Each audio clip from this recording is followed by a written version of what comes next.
Ladies and gentlemen, you are now listening to Rick Rewind That Radio. Rewind That Radio.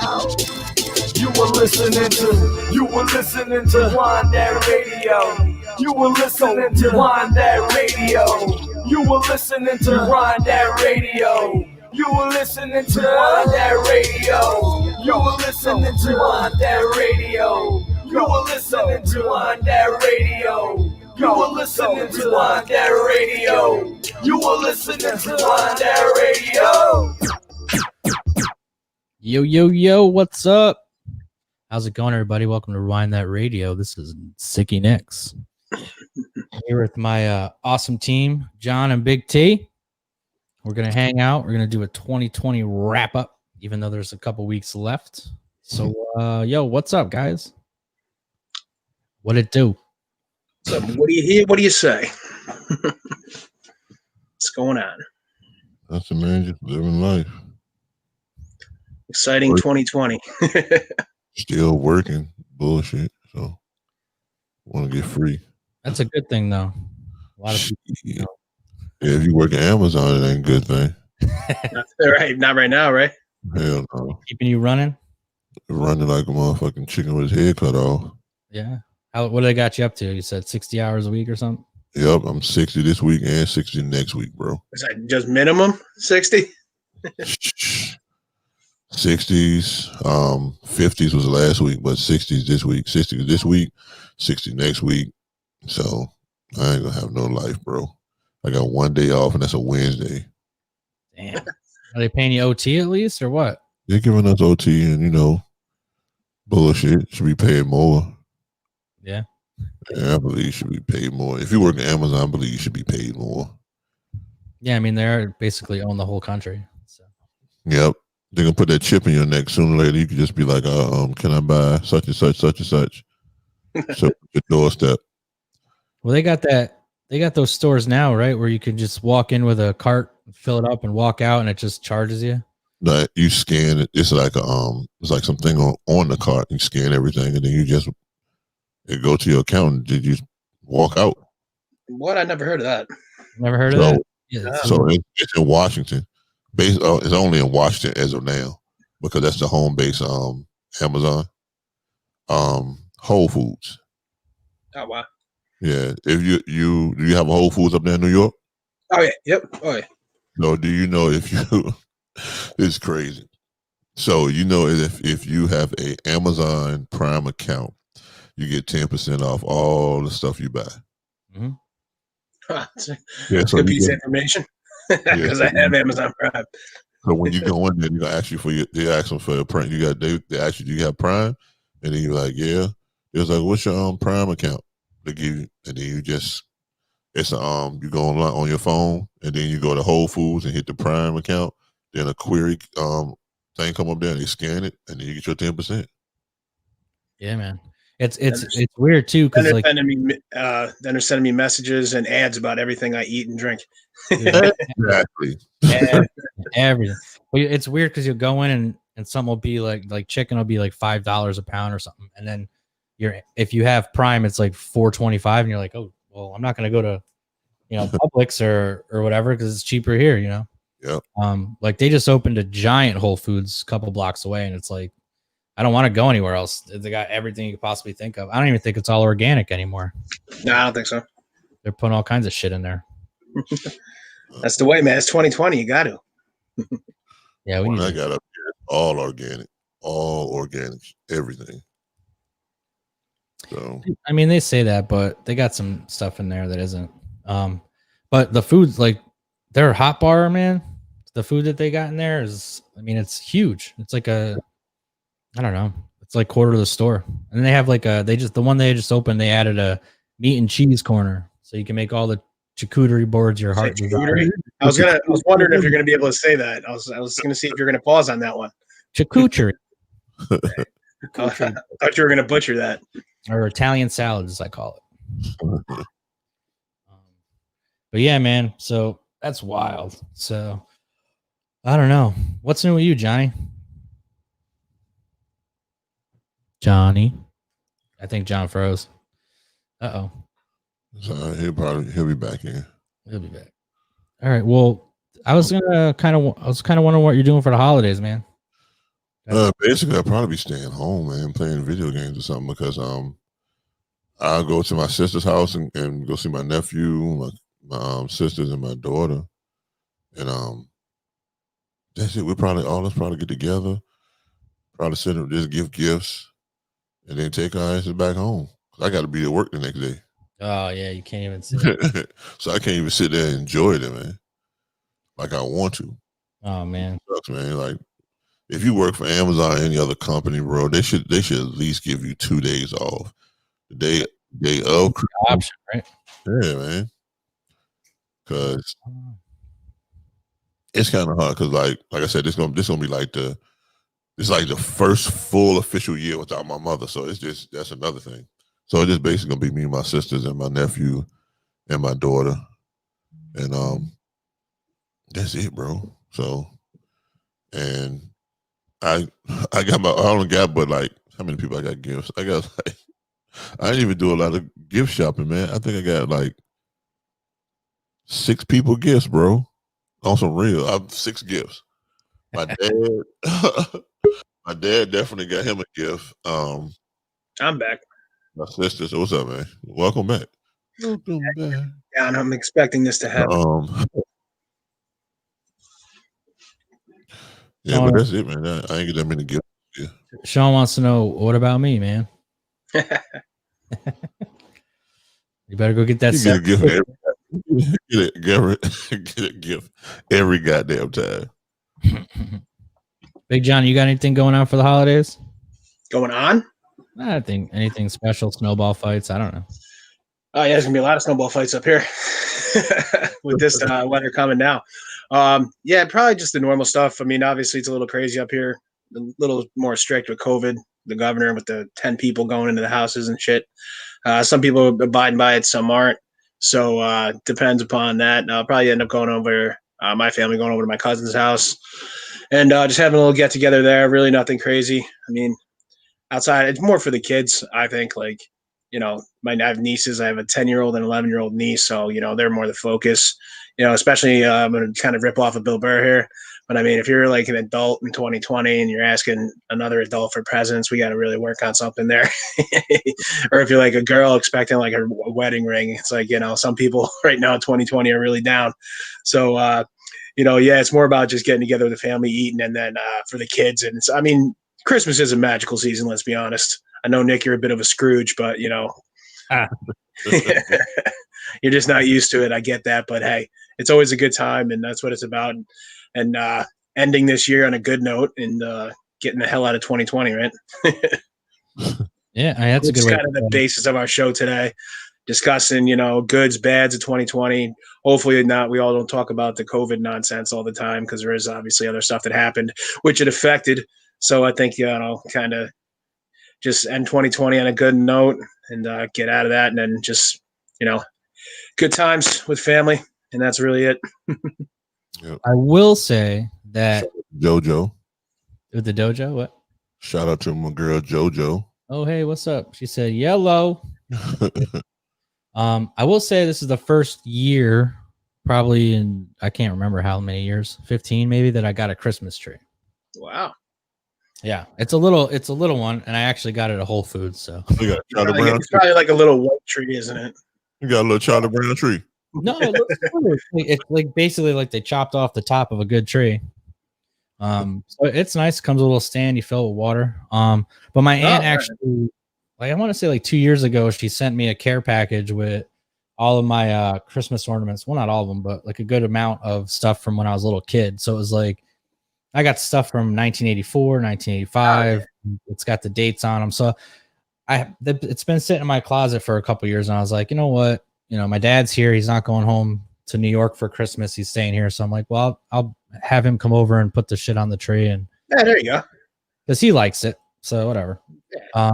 But it's nice. It makes it, you know, you walk in with the lights on and it makes you kind of puts me at a 2 of happiness instead of my normal 1. So negative 57. But Mr. Scrooge, it's Christmas. That's right. And you go get me a turkey, little bastard. Right? Nick's just like, it's Friday, whatever. Yeah. It's like, oh, I can play video games today. I don't actually have to go do anything.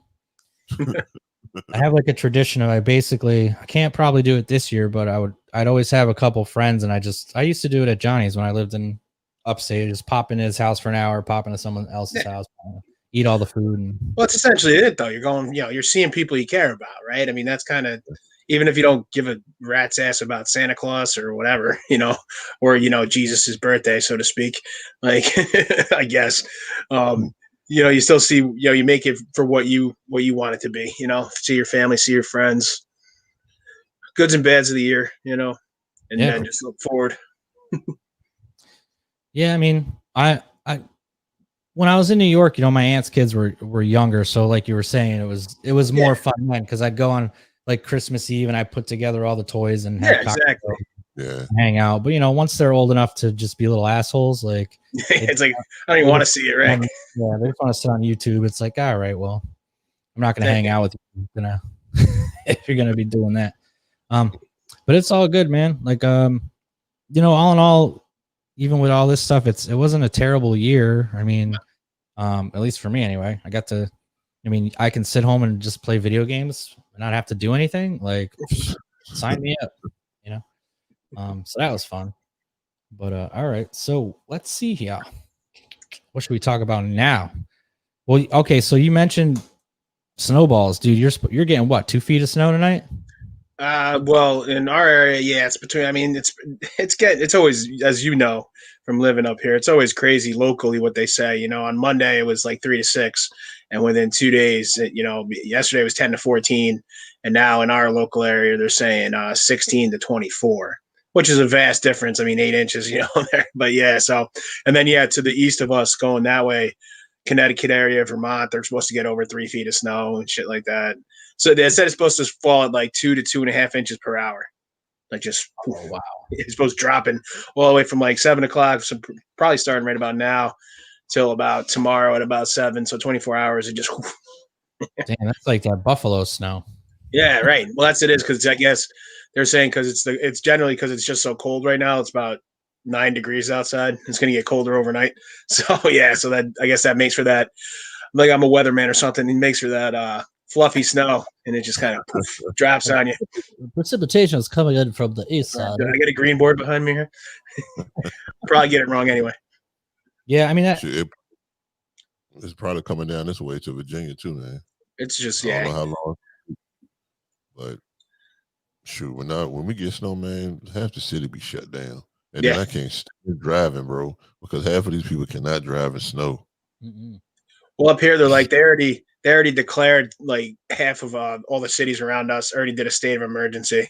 So they're like, obviously, you feel like you can't, if you don't got to go to work tomorrow, if you can work remotely, which everybody basically has been doing. I mean, because of COVID. So it's like, just stay home and don't do that. Let the plows do their shit. But I mean, other people can't stay home. They have to go to work. If you have a job that you can't work remotely, you still have to go to work. I mean, it's just the way it is. Oh, really? Yeah, right. Exactly. Yeah. That's what they're getting. Well, that was a story. Somebody was saying they're like at a company they used to work for in like the mid 2000s, 2008 ish. They're saying that was it. Like they were working in Connecticut, same thing. Big storm was coming in, and the boss was just like, well, they're like, well, what about driving in? Like, oh, there's public transportation open. You can get here. It's like, oh, all right, thanks. Yeah, I don't care about your well-being. Right. I mean, I remember working up there when we get like a big snowstorm, working in like the bar or something, and there'll be two customers and 10 employees, and you're just sitting there, you're like, yo, we need to close because I'm not going to drive my little Volkswagen through a foot of snow at like 3 o'clock in the morning, right? Like your electric bill is higher than all the sales you're going to do. So exactly. Which I never understood that kind of mindset. It's just like, especially in that, say, like, business. Like, all right, what are you just hoping that like a group of people decided to walk through 7 feet of snow to get to your bar? Like, I don't. That's what most of them be hoping, man. Somebody will be dumb enough to, like their employees, dumb enough to come out there and get something to drink or something. That's crazy. That's crazy. So we have that down here, but it's in October, Yeah, September. what's you, a hurricane? That's about it, right? Yeah, I mean, this year, dude, we got like I want to say 7 or 8 inches of rain in like it was overnight, so it was like maybe 4 Ooh. hours, which is like Yeah, 3 feet That's of snow. intense. Yeah. Yeah. And they have pumps and all that stuff to pump the water, but it still floods half of the city, and you can't you have to where it would normally take me like say 5 minutes to get from here to there. I got to like go around back roads and like drive on in the middle of the Well, road. it's not like there's not a lot of basements in Florida, right? Or Florida and California, right? No basements. Is that right? No, in South Florida, there are none. No, Yeah, none, right? Yeah, I thought so. no, because we're South Florida. We're built on a fucking swamp. It's all Right, like, that's what I was thinking. Yeah. it's like marshland that they like imported sand into to give it a base. Yeah. It's like remember in Monty Python when the guys in the castle keeps falling over. He's like, and we built it fell into the swamp, and we built another one, and that fell into the swamp. Like that's what it is. But yeah, man, it's wild. And then every year the shoreline gets smaller and smaller. Right. So they're like, oh well, I want to say like 6-7 years ago they actually moved like the barrier, because there's like a little barrier between the sand and the road.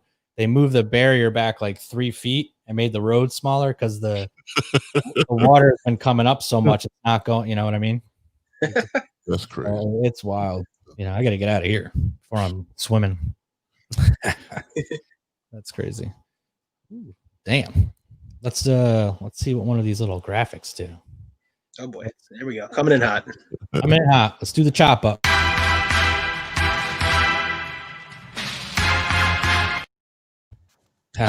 It's a short graphic, but That was a short one, wasn't it? my old man brain was able to figure it out on the iPhone. I'm impressed by that. Just 10 years ago, it would have been dope, but figure out shit. Lost a couple brain cells since then. Oh, I quit halfway through it. It's like drag and drop, and I'm like, this is too. We don't need it. Right? What is that? What's going on here? But let's do what was 2020. What was like your biggest surprises in like movies or sports or something? Like what kind of like came out of the blue? I'd say actually, I know we talked about a lot of this kind of stuff last week, sports and whatnot, but I'd say obviously last year to start or beginning of this year, the thing that shocked me the most was Kobe dying in that plane crash. That's one of the ones where like you like, especially even if you don't like sports or basketball, you remember where you were when you got like that text message or you saw it come across the TV. That was big. Like January 26th, it was, I believe, Sunday or 27th. Yeah, and it just kind of hit you like, wait a second. My cousin texted me, and he's like, Kobe. And I looked at it in my head. I was like, oh, that he's going to come out of retirement. He's going to play with LeBron and AD, and it's going to be crazy. And then I Googled it, and it was like he died in a plane crash with his daughter. I was like, this is insane. So yeah, that was a great start to the year. That's kind of definitely a shocker and memorable, but on a bad side, I guess, to start the year. Kind of told us where we were going, huh? Yeah, like a little bit of a preview. Yeah. Between him and Chadwick Boseman, it's like what the hell? Yeah. That was the biggest shock to me. The Chadwick Boseman one. Oh yeah. That man was sick and he was still acting, bro. Right, and I mean, nobody knew, right? Yeah, nobody. Only a couple of people knew. A certain amount of people knew, but he didn't want to be out like that. And that was hard hitting right there. That one. Yeah. Because my whole mindset, I was so hyped for the next Black Panther. Yeah. And and I was just so hyped because he did a couple of other movies that was pretty damn good, and he was just an all around good person. Oh, he definitely, yeah, for sure. Yeah, man. So like before he was the Black Panther, like I said, I saw him in like 42, the Jackie Robinson movie. Yep. He's a tremendous actor, like he was really good. Like I saw the recently, I don't want to butcher the name of it. What is it? 21 Bridges or something along those lines. That was a good movie, bro. 21 I Bridges. like that one. Yeah, that was recent. I was like, oh, it happened to be on, and I'm like, oh, I'd never seen this. I heard about it. It ended up being really good. Yep, it was a pretty good crime suspense drama. Yeah, a lot of twists going on. Yeah. Yeah. Yeah. I mean, it's real sad, man. What's crazy is like he was diagnosed when they were filming Black Panther, I think. Oh, really? Something like that. It was 4 years ago, and then he filmed that both Avengers movies, Thorogood, and like two like the Five Bloods and something else, all while he's going through chemo. Like that's wild, dude. Yeah, because I mean that wrecks you, you know. Yeah, that's not a joke. And it's not like, no one knows about it. and we've all heard, you know, like acting, especially in that sense, in any of those movies, even if it isn't an action movie, if it's a drama or anything like that, you're still, you know, there for like 14 hours a day. You're nailing these cues. You got this. There's not a lot of, so that wearing on you, and then also it being like, you know, a superhero movie or you know, an action film, 21 Bridges to Five Bloods, like, yeah, to have the ability to just get through that. And then, I mean, he probably couldn't have been sleeping much, you know, obviously chemo will wreck your, you know, body. So yeah, that's just a, you know, a good, you know, heads up to like his mental strength, actually, you know, I mean, just on his physical strength, but also his mental strength, the ability to just keep doing it, stay positive, and, you know, especially with the stress of knowing that, you know, the odds are against you, your family, you know, you have them there. You're probably going to have to say goodbye to them, but also making all these films because, you know, it's going to make a positive, you know, look for, you know, the country. So, you know, and the future, you know, give somebody, you know, ways to look up to. So yeah, that definitely a shout out to just his physical and mental strength, you know, that was amazing. Yep. Yeah, I remember I read one of the articles said that he even told like his mother and his family like that because he lost so much weight and he said it was for the role, I think in the Five Bloods. So he's like, yeah, I can definitely get it all back, and he started like training to get his muscle and size back, and then it just came out of nowhere, and you know, so he wasn't even he was expecting to recover, like that was his plan. So it's just wild, man. And on a show a couple months ago, I talked about it. Like if he was like 43, I think, like he's not that much different in age when he got diagnosed than like we are. So it's scary, bro. Yeah. So it puts a lot of things into perspective. Yeah. Like, you know, because anything can happen. You can get, like, even right there, Chadwick Boseman can get cancer. You know, Kobe and his, you know, daughter and a whole other family of, you know, young kids. And like, again, he was only 41. It's like, you know, this stuff can happen. So kind of, again, and it ties into like our 2020 wrap up, you know, kind of even with all this nonsense of COVID and everything like this, and, you know, the political crap and everything like this, this kind of stuff should make you think that like you should live each day good and like be good to each other, you know, as opposed to like some people out there just total assholes. You know, like that kind of stuff, these people dying. Well, yeah, you're an asshole, but in a different way. So am I.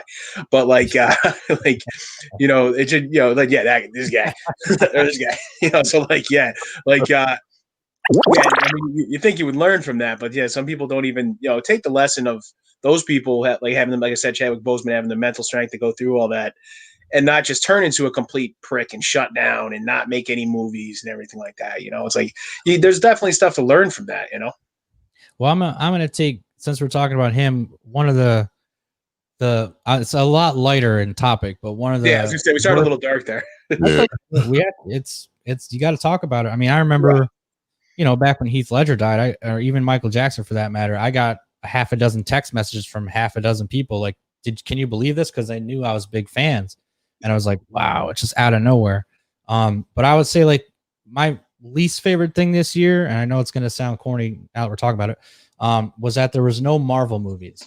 And I say that because for 10 years we had 2 to 3 of them, and it kept like it kept things light where you can have conversations and talk about just, or even like new shows in general. A lot of stuff didn't drop this year that was supposed to, and it's stuff we talk about to lighten our day because, you know, my work is stressful as fuck, and it's like when it hits 7 or 8 o'clock at night, I want to jump on a video game, or I want to crack a beer open and watch something and like talk to people like, yo, did you see that Easter egg? Did you see this?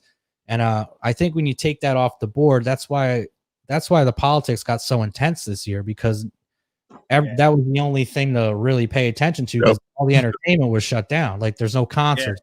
There's no movies. You can't go to trivia night. I mean, there's not even like, you're saying, there's not even new television shows because they couldn't film those. You know, it's like new episodes of across the board, anybody's favorite thing, whether it be like the older generation, Law and Order, SVU, those weren't on. You know, so that generation's watching this.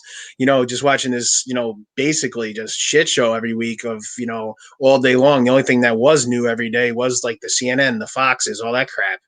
You know, like you're saying. So it's like, you know, people make fun of like you know, they call it stupid, say even, you know, Marvel movies or video games or, you know, anything like that, you know, sports in general. Some people don't, you know, if you watch this game, you're just a jock athlete idiot and, you know, you don't get it.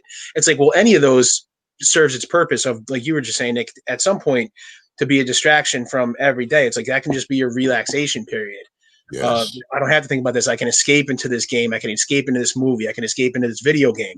But it's like when you take that away and none of that can happen, it's just like, whoa, now it's actually you're sitting down. Now that's when like anxiety starts going. That's happened a lot, I guess, during COVID and stuff like this. People just start freaking out because there isn't that distraction, you know? And then if you do go to talk to a friend, maybe they're going through the same thing and it just kind of isn't that same, you know? Exactly. Right. So that's when these things come in. Edibles. So check this out. That's when the best thing come in. Get some edibles. That'll be okay. Yeah, there you go. That's fine. Shoot, just like playing, like you said, man, playing video games, it take you away from the world and watching sports, man. And it was kind of hard for me, man, because I was like, damn, no sports coming on like that no more. Because you know, like ESPN always had something going on. Right, yeah. Always had some sports going on, but now it's like slim pickings. Now I'm over here watching daggone you probably watching croquet or something, man, or some shit like that. Yeah, I mean, to that aspect there, like in say television shows or movies, they're showing old movies or showing reruns of television shows. Yep. ESPN is showing, you know, the Korean baseball league, you know, on just regular ESPN. Then, you know, like you saying there, we had like it was like equestrian, you had like horses going, like jumping stables. And I'm like, all right, I can't watch this. Like, you know, it's nothing, but there ain't no sports on. So you just busy watching that stuff. You're like, man, I would never watch no stupid shit like this. Why am I watching this? Yeah, cricket. You know? You ever watching cricket? Yeah, man, cricket and daggone water polo and stuff like that. Little crazy stuff that you'll never watched before. Old ass daggone. Then you result back into watching old ass football games. Well, yeah, that's what they started doing, right? They put they would play like NCAA basketball game from like 1991. They're playing like Duke versus Kansas, and it's like okay, like, all that stuff, man. You just gotta you resort back to that. So you're like, damn, man. And then you remember what happened at the time when those basketball games and football games playing. But it's like you want to see everything now and be like, dang, man, what's going on? I know all the NBA players and them. I know they still at home probably playing basketball on their indoor courts. Yeah, right. That'd be nice. Yeah, a lot of the guys that would do movie reviews on YouTube and stuff, you know, something would come out, they'd review it a couple days earlier, they get like the screener. They started doing reviews of old movies. Yeah, I mean, you got to adapt, right? You know, and you gotta keep it moving, right? So they're like, oh, I just watched, you know, whatever, Gone with the Wind for the first time, and this is what I think about it. And it's like, I've never actually seen that. Yeah, me either. I'm not gonna watch a 3 hour. I'm not gonna watch Titanic either. But you're just you never saw Titanic. I used to fast forward to the boot. Unbelievable bastard. I used to fast forward. It was at the end of tape 1. Yeah. You just went to Rose and her teddies. That's it. that was prime time, 16, baby. So yeah, I mean, I feel like I've seen the whole thing in bits and pieces, but I haven't watched it all the way through now. Well, yeah, I mean, the boat goes down. Spoiler. It's very magical. It's very magical and boring, but it's okay. Yeah. Well, that was the whole joke, right? I think it was Steve Harvey. Steve Harvey was going like that. He's like, man, all you people sat in that theater for 3 hours to watch the boat go down. Yep. What is wrong with y'all? That's right. Yeah, that's funny. Well, actually, let's talk about that. What do you because there hasn't been any movies released in the theaters? HBO Max just did this this crazy thing where they're going to be releasing all the Warner Brother movies simultaneously in theaters and onto the platform. I love it. You love it? Yeah. What do you guys think about that? Like, is it the death of cinema as we know it? I mean, well, we kind of talked about it before the show. Like, I mean, I like it because you know you can get it at your house. You know, maybe you don't want to go out to the theater. You know, and I wish that was still an option. I mean, currently it's not because of COVID, but like, I do like it because it's readily available right now if you want to just watch it at your house and pay that and whatever. And then again, like a lot of times if you go to the theaters, maybe you don't want to go there and just, you know, watch like this. Maybe you would just want to order a pizza and drink a beer and watch the movie. That's fine too. But I mean, as we said, I think we're going to discuss it like we said before the show, though. Like some of these movies, a lot of them were made to be shown in that experience. So I think that's what would be lost, you know. Big T, what do you think, man? So I'm glad you said something. So preach. I'm thinking about the money aspect, and then if it's, say for instance, a lot of people like you said, John, start ordering the movie at home.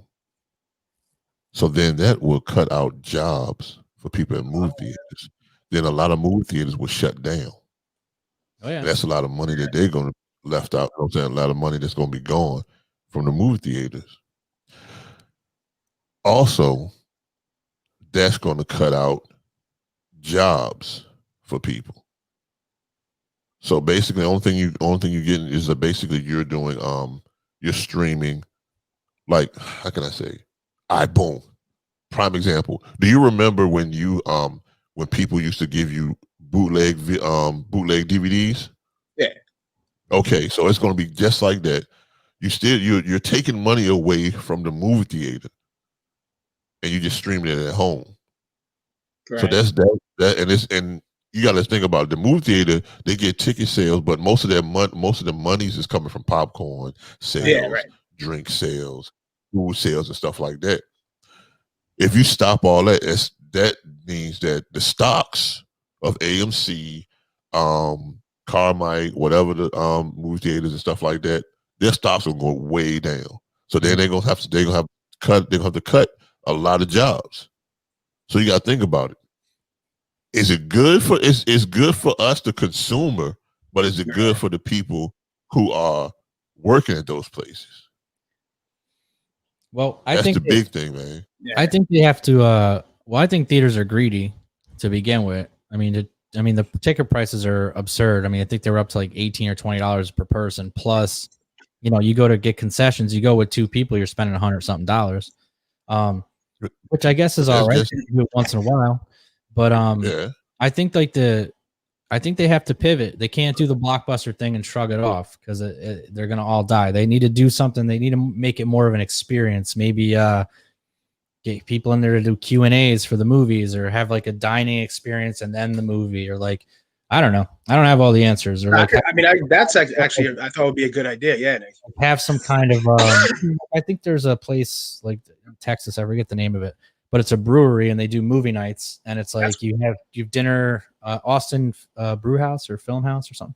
But you go and sit down, you have a full dinner and drinks, and then the movie comes on, and then it's kind of like what the theaters do now with their shitty Applebee's food, but it's actual decent stuff.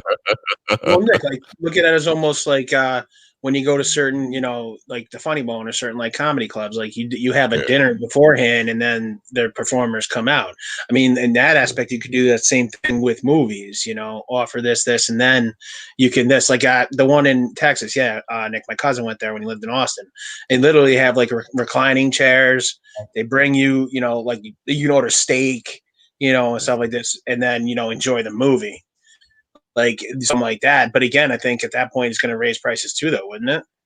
Because of that, I mean, yeah, but it's worth it. Like, I know what you're saying. But I mean, you're saying, so are you saying right now for that experience of like almost like Terrell was saying, like I do like the experience of like going to the theater, buying the popcorn, the big soda, you got the little nachos, and then like, I take my nieces to see all these movies. That's a good experience. I enjoy that. And actually, like Tarleton, you get your money spending around here, and it's actually good because you appreciate the film, or like it's maybe, or like just it's like we were talking before the show. It's different than just like if you, again, it's I would like it sometimes, just be able to watch it, let's say at my house, and just go here and have a couple beers and whatever, and just chill out, watch the movie. But then more to the point of you do want the actual experience, because again, I think Nick, like you said, like it might be overpriced or greedy, but it's just like anything else. Like when you go to like a restaurant or something, why things are more expensive? It's like you're paying for like the ambiance, so to speak. Okay, so what I'll say is if you go to a decent restaurant, I mean, if you go to any restaurant, it's because you don't feel like cooking. But if you go to a decent restaurant, it's because you want to have food that you don't necessarily know how to cook, and some like they're better chefs than you are. Oh, yeah, 100%. Go to have like a nice experience, and that's why it's more expensive. What I'm saying is, if you're gonna play like a normal, I don't know, like a rom-com, and I could watch it at home on my $15 a month thing with my girl, or I have to go and spend $125 to have popcorn and chicken tenders. Like it's gonna be at home 100 times, 100 out of 100 times. But if that theater gives me a better experience than they're offering now, then right for just that, like for you're saying the The premium is worth it. But you got now the movie theaters can't just sell $15 buckets of popcorn now. Now you have to give me an actual value. Like, that's what I'm saying. Are you saying like the value of the movie? Like the experience. It has to be worth it for me to spend $100, whatever it is. You get. Let me ask you this though. Since that, how much is it going to cost for you to rent or stream that movie that day? How much you think it's going to cost? It was $20. Yeah, no, whatever. It was 20. Like in the beginning of the pandemic, when they're putting out certain ones the same day, it was $20 for just the movie. All right, so check it out. So, say for instance, you want to be the first to watch it that day. Say for instance, a movie come out on a Friday, and you can see it on a Thursday night, that 12 o'clock midnight, Thursday midnight, right? Right. How much you think they'll probably charge you for that? Yeah, upcharge probably, right? Yeah, I'm saying probably the equivalent of what you paying for like one or two people at the daggone movie theater, because they got to make their money somehow. Right, but listen, the HBO Max deal is all those movies are included. So you're not paying an extra $20 for those movies. You're paying like if I start this HBO Max thing right now and they have a discount right now. It's just a monthly thing, right? Yeah. Like I'll pay $15 a month, and when Wonder Woman comes out on Christmas, I can hit play immediately. I don't. So you're not paying for the individual movie anymore, right? Are you sure? Are you sure? Yeah, that's the big news, is that it's all included. Because the same thing happened to Disney Plus when that Mulan movie came out. Right, and HBO saw it, and they're like, we're not going to do that because everyone kind of, yeah. Well, according to what I read, it's all included. Okay. So that's what makes it so like, that was why it blew everyone's mind. It's like, so we get it included. So why would you don't go there? Maybe there is an upcharge and I missed it. So, but eventually it's free. Mulan's free now. It's but I mean. For now. But like as we said though, so like that's for like all these movies dropping, right, Nick? But again, like I think, and we were talking about it before the show, like some of these movies that the big thing being that like you can get these Marvel movies now, right, the same day in 2021 in your house, right? Mm-hmm. Essentially. Well, wouldn't you want to? Aren't those movies are built to watch in the theater, right? So you're going to pay to go to the theater, correct? Depending on the movie, but I'd still go. Okay, let's just get it out of the way. You said Wonder Woman isn't worth it. He's a sexist, ladies and gentlemen. Wonder Woman 1980 bore. That's my. But I'm telling you, it's going to be a blockbuster hit. I promise you, bro. Oh, of course. Because everybody's been waiting for some type of superhero movie to come out, and I know people are going to put money into that. The thing is, I want to know. Yeah, let me see if they charge. That's why. That's what I want. That's the main thing I really want to know. Are they going to upcharge you? Since if you already have what is it called, Max, HBO Max, whatever. If you already have that, are they going to charge you an extra fee? Yes, I believe so. Because it's like, say for instance, the movie come out on the like I was saying. So the movie come out on the 25th. But what if you want to watch it that night, the day before the Christmas Eve? Are they going to upcharge you for that stream? Because they got to make some type of money somehow. Because you know how most movies making money like, oh, this was a $2 million weekend for such and such. So they mostly go off the money wise. So that's why I'm saying how are they going to do that? Because they got to make money, and they got to make big money so they can cover their budget for that movie theater. I mean for the movie or whatever. So that's why I'm wondering if they did the same thing with Mulan on Disney Plus. That's what I was wondering. That's why I was like, are you sure? I think it's the Netflix. The way Netflix is, they're trying to get a couple million subscribers, and then they'll pay the movie per view, like a Spotify or something. All right. So did they say how much they're gonna pay per view? No, it doesn't. It says it's. I'm trying to see if it says it's included or not. I think it's included, but I'm looking. Let me see. I'm trying to look at from a business aspect, man. I'm not gonna sit here and give you all these goddamn movies that we made for like $2.5 million and not get my money back. Let's see. So it's like we got a big ass budget movie, and I'm not reaping no type of benefits. I'm just giving you you just getting a stream. I need my money. All right. Yeah, but I mean, you never pay for any Netflix movies, and they're crushing it because when it gets, Netflix has say X amount of subscribers that pay X amount of dollars, so they have a pool of money to pull from. Yeah. So then when a movie gets say 10 million viewings, they get a certain amount of money per viewing. So they still get paid for the movies. Let's see. But I want to know how is algorithms how they're going to count all that stuff for like money wise, like I saying, like a lot of people will go on like movie newscasts and stuff. They'll be like, well, what blah blah blah pulled in $2.5 million this week. Wasn't gonna be like blah blah blah pulled out 5 million streams this week. Yeah, and if they get paid, $8 a stream or $10 a stream, whatever it is. Yeah, excellent charge for new releases. Probably should have looked this up before. You good, man? You all right? I just want that's the main thing I want to know. How much is the money? What's the monies, man? All right, here we go. All right. USA Today. And a potentially massive blow for the future movie going, Warner Brothers announced Thursday that it's releasing all of its 2021 movies on HBO Max the same day as theaters. The films will be available to HBO Max subscribers at no extra charge and will stream for 1 month. And then it goes out to all the other platforms to pay. You have to pay for it. So there you go. It's exactly what I was saying. I thought I read it right. All right. So basically, HBO Max they're going to have the movie for a month. Yeah. So it says right here, HBO Max is a premium, blah, blah, blah, blah, blah, blah, blah. In an unprecedented move, HBO Max will stream all of Warner Brothers 2021 releases, plus Wonder Woman 84 on December 25th, no extra charge, the same day as its release in U.S. theaters.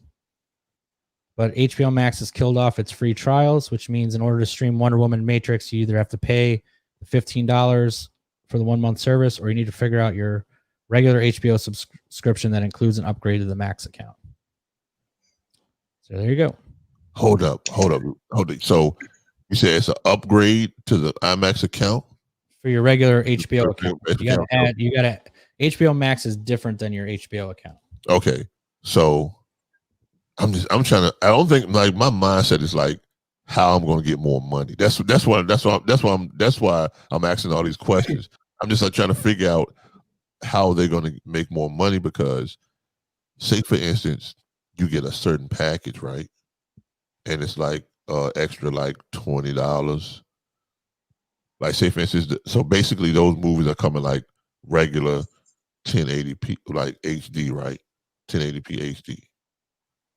But if you want to see them in 4K, that's when I think they'll probably try to charge you an upcharge.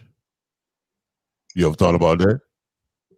I mean, I'm sure it's gonna be like AMC a couple years ago when AMC put out this package and they went out of business. I think there's like $5 or $10 a month, and you can go and watch all the releases you want. Uh-huh. And they realized after a month that they're fucked up, and then now it's like $25 a month, but you can only see 3 a month. And they had to adjust because they, people like me and my brother were going like twice a week.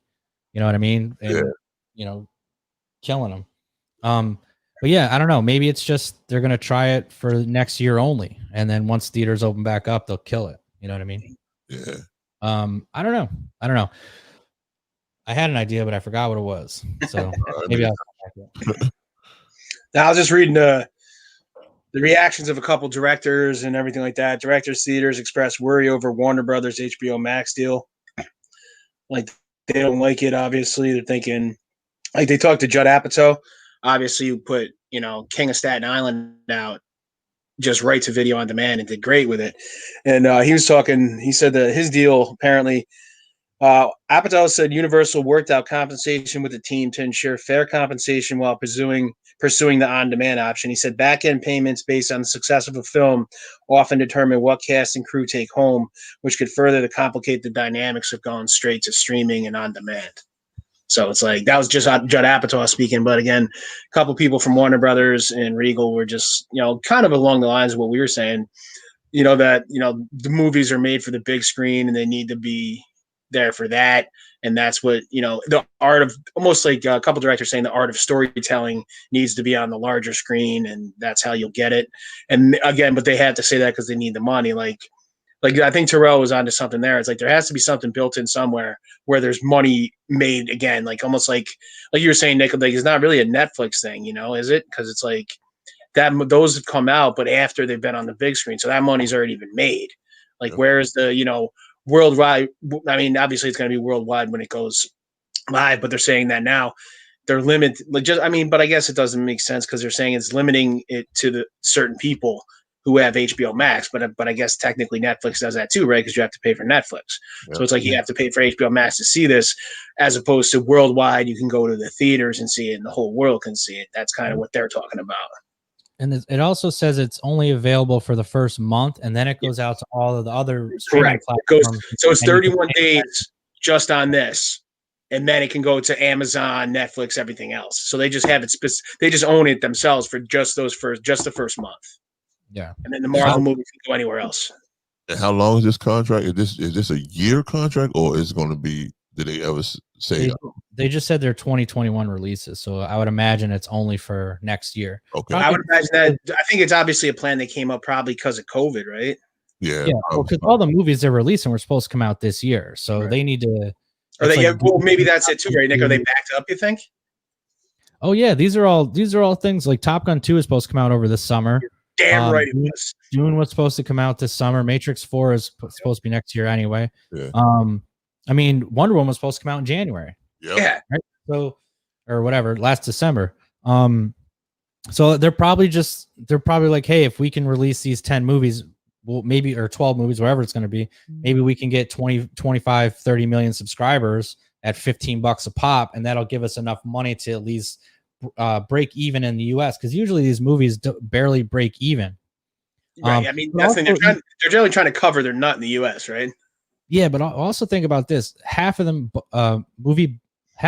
movies' budgets is marketing, and if HBO is paying for the marketing, then they're not gonna have to have that much overhead when it comes to that. Because if HBO is pushing out their commercials, get HBO Max, and it's like this, and this. I mean, these aren't like B movies. These are top of the line shit that people have been waiting for and want to see. Right.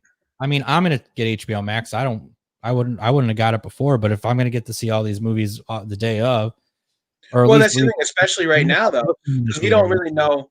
I mean, that might be your only option though to get them, right? Because I mean, we don't know when movie theaters are opening again. Yeah, well, at least this way they get to be released, right? So, and they're probably thinking like, oh well, we've made a lot of headway this year with the COVID, so we'll do it this year just to get them out and try to get some money back. And then when things open up, they'll change it.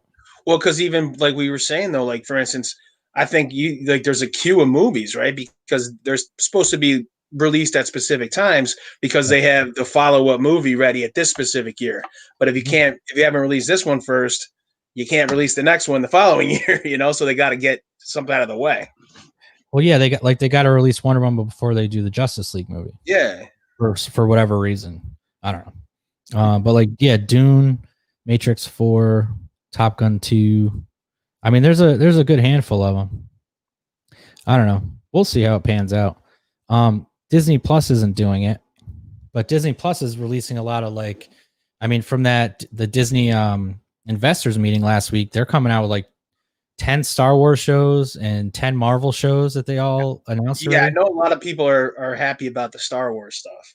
Yeah, a lot. Well, they're just trying to erase those movies, the last 3 movies. 100%. That's the word on the street. I would. They're like, well, we screwed up the Skywalker saga, so let's like get into the side characters that people like from the cartoons, and we'll make them live action. You know? I mean, essentially, they're trying to, from what I was told, like they're trying to make it almost like the First Order didn't exist. Yeah, they're like, all that happened in the future, so we're Yeah. gonna focus on these There is no people. Kylo Ren. Yeah, I don't know. I think it's a good move. The Mandalorian has been amazing. I mean, look what it did for people who never generally even watch Star Wars, but they know who Boba Fett was, you know. Yep. And then the way there's the storytelling, like you were saying, Nick, last week, I think, or the week before that, where you were down in Mexico. I don't even know if you're alive or not, but like the story, was that? I'm a Force ghost right now. That's right. The storytelling of each episode, an Old West type feel, you know, definitely can bring in anybody who doesn't even really watch Star Wars, you know. Well, that's what's cool about it. It's like movie quality TV, and it's episodic, and like the last season was very much each episode was its own thing, but this one is more, I think, serialized. Is that the word? Like this season, every episode ties into the next. Yeah. So, and then the spinoffs are doing. I mean, dude, honestly, the episode with Ahsoka Tano with Rosario Dawson I started watching the Clone Wars cartoon. She's cool. So it's on Disney Plus. So I've been skipping through. Yeah, dude, I heard all the cartoons are badass. And they're all canon. They're all like actually happened in the universe. So it's cool. And like, there's a lot of characters they made up that are better than the ones that you never hear about even in the movies, right? Right. Well, I was talking to somebody who were telling me like, yeah, dude, it's like they tell you all about Darth Maul. I was like, what? I haven't heard about Darth Maul since like 1999. Yeah, I mean, both of those shows, he survived that fight and he got metal legs. Yep. Yeah, and he comes back and he's spider legs. Motherfucker. Yeah. Oh yeah, I was just watching something on that today, and I was like, man, this actually makes me like it, because I was never a huge Star Wars fan, but my brother was, so I watched all the stuff and I know all the stories, but it's not like, I wouldn't sit out overnight to see it. But the stories that they're telling now, it's just so in depth that it's interesting, because it's like, oh, so this character's on this one episode, but she's literally got 20 hours of backstory that you can catch up on, and so does this other one. And then they did that thing like 3 episodes ago with the other Mandalorian with the short red hair. Like that actress was the girl that did the voice of that character for like 10 years. Yep. They brought her into the live action. I'm like, damn, see, that's like, I like that kind of detail and stuff. That's why I like the Marvel stuff, because it all ties together. Yeah. Speaking of the Mandalorian, did you watch the last episode? Oh yeah. Billy Burr, baby. Bill Burr is the shit, bro. Is he not? Yo, Old freckles? Yeah, man. When it first came on, he just made me laugh, bro. Ready?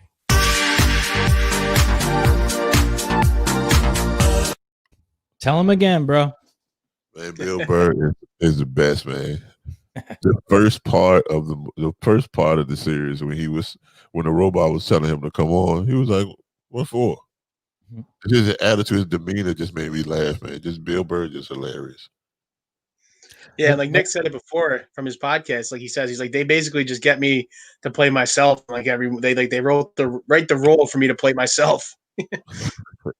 Yeah, because like when he was in the when they were in that tank, and he's talking to him. This episode was my favorite episode, and even though he was in it, and I love him, but they were really talking about like war in general. It's like both sides think they're right, and both sides are just people trying to live and take care of their families. And he's like, what's the difference between the New Republic and the Empire? Like, there's like these people out here don't give a fuck. Like they're sitting there waiting to get killed by one of you guys. He's like, how about all those Mandalorians that were killed? What about Alderaan? He goes, they're gone. Like what was the point? So it's like it was a really hot take, and it's actually something kind of stuff he talks about, but it's interesting that they thought of taking his character and giving him that kind of conversation.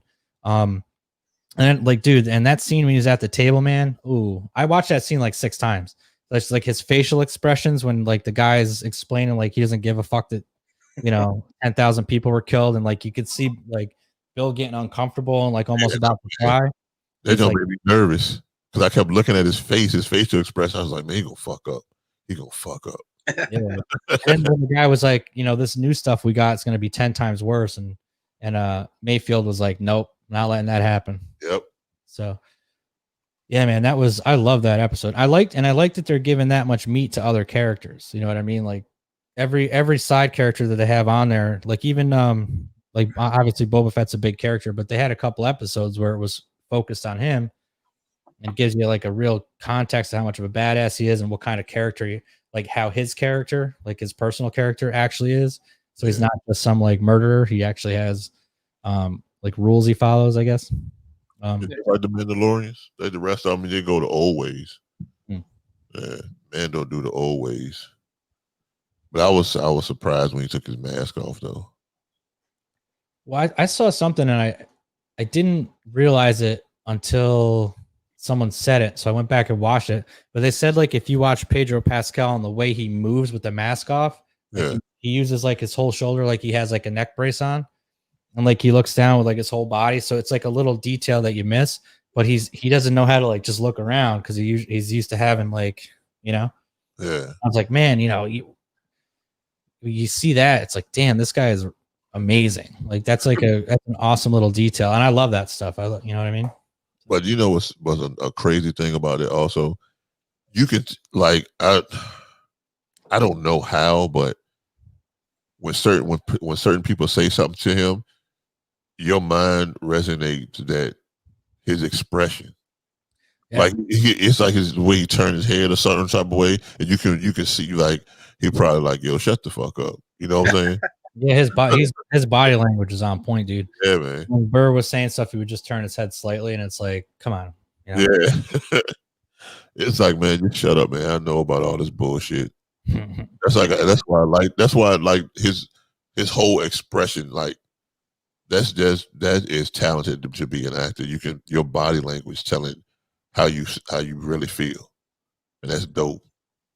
Yeah, I like when he was at the console there, like he's looking around like, have you ever felt like guilty somewhere and you're like, oh, did they see me? Like you see an ex-girlfriend out with a new guy and you're like, oh, did she see me? And you're kind of like, that's kind of what he's doing. Like, oh, do they see me over here? Do they, they're going to recognize me? Like his anxiety was like up. Yep. I thought that was pretty good too, man. Damn. The Mandalorian. Yeah, they're talking about 10 new. They got an Obi-Wan Kenobi show. They're bringing back Hayden Christensen as Darth Vader. You're gonna do flashbacks and stuff in between like the two movies where he snaps. Yeah, I think that's gonna be crazy too. I can't believe I'm so hyped up about Star Wars. But it's crazy. A lot of people that I knew that didn't like Star Wars at all. They didn't like Star Wars at all. But when they start watching Mandalorian, they want to go back and see the rest of the movies. Yeah, I mean, I did the same thing. I started watching that cartoon again. I'm like, oh, I got to get the backstory on this chick. She just comes out of the woods. Like, I love that, dude. Like, her two white lightsabers pop up, and he chops up some dudes, and then like fades into the darkness. I'm like, I love this ninja shit, dude. Give me some more of it. Give me more. Rosario Dawson's like my love of my life. So that helps. All right. Let's see. All right, want to switch over to the video games? You've been playing Cyberpunk, huh? Cyberpunk it's a good game. One sec. Excuse me, don't have a corona. So Coronavirus. The game is very detailed. It's buggy, but of course, big games like that's always going to be buggy. Yeah, the first release anyway, until they patch it. They've been patching it every week since it came out. I bet. Yeah, so Cyberpunk is not for kids, bro. No.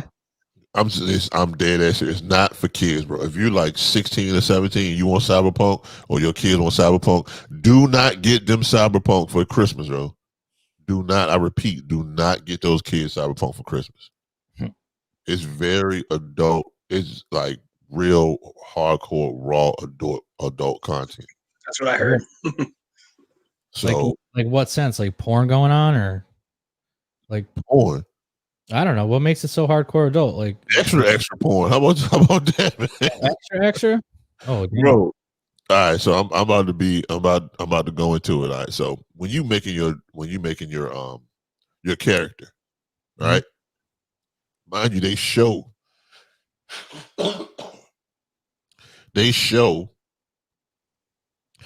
your penis. What? They show your penis, bro.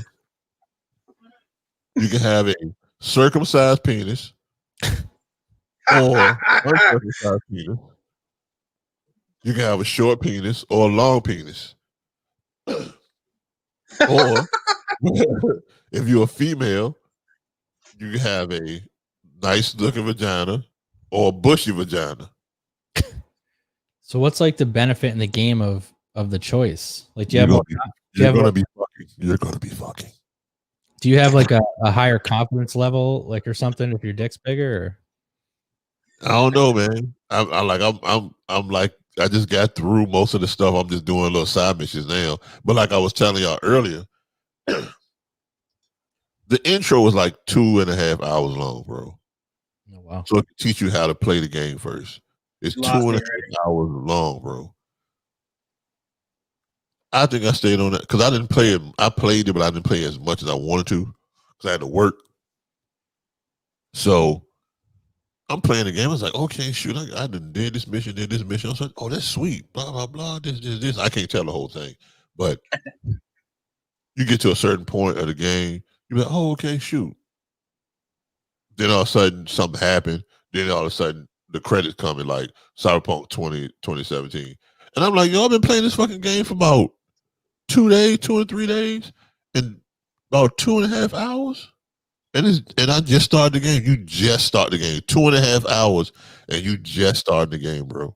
Is it one of those games like where when you beat the game, you just really start the content? Like no, when you start like Like- your first mission, they give you the first mission. First you're like I chose Nomad. So you out in the outskirts of the city. If you're a street kid, you start inside the city. If you're a corporate dude, you start with a whole bunch of money, a lot of lavish stuff, and you live in like a high rise or whatever. But like I said, it's not for kids, bro. That's the main thing. It's not for kids. Playing the game, it teaches you where it's like consequences that you do certain things. So certain things you answer questions. You answer a lot of questions, and whatever you answer, it plays a role. So I don't know if you played. It's like a game. What's the name of the damn game?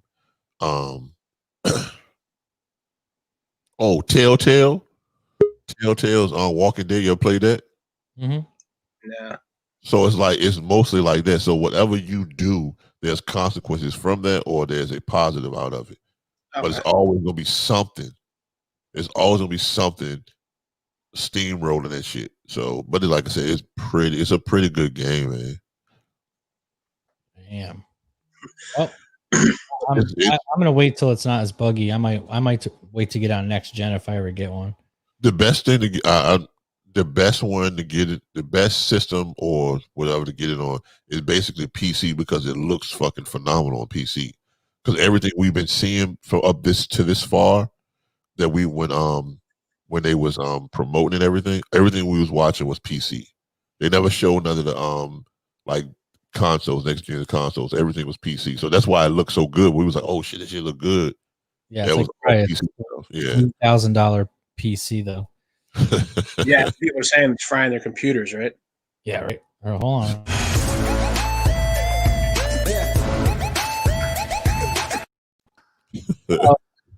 Oh, what up, Cap? Captain What up, enters Cap? the building. What's going on, fellas? We got your music this week. Talking about Cyberpunk. Oh, you're talking about Cyberpunk? I meant that. I actually bought that for my daughter, man. I'm gonna get. How old is your daughter, first of all, sir? Hmm? It's not for kids. He just put in a Really? 20-minute tangent about how it's not for kids, man. I was just talking about how it's not for kids, bro. She's 15. You don't think she can handle it? No, Tell him what you no. get to pick when you're picking your character, Terrell. Oh, you ready? Yeah. This is All right, crazy. so when you making a character, when you starting a character, right? So you build the facial features and all that stuff. I can't wait to see it Right. after this. Get how this frame is and everything. So when you get down to the lower part, if you're a male, you can have an uncircumcised penis or a circumcised penis, And they show it. and they show it. Or you can have a short penis or a long penis.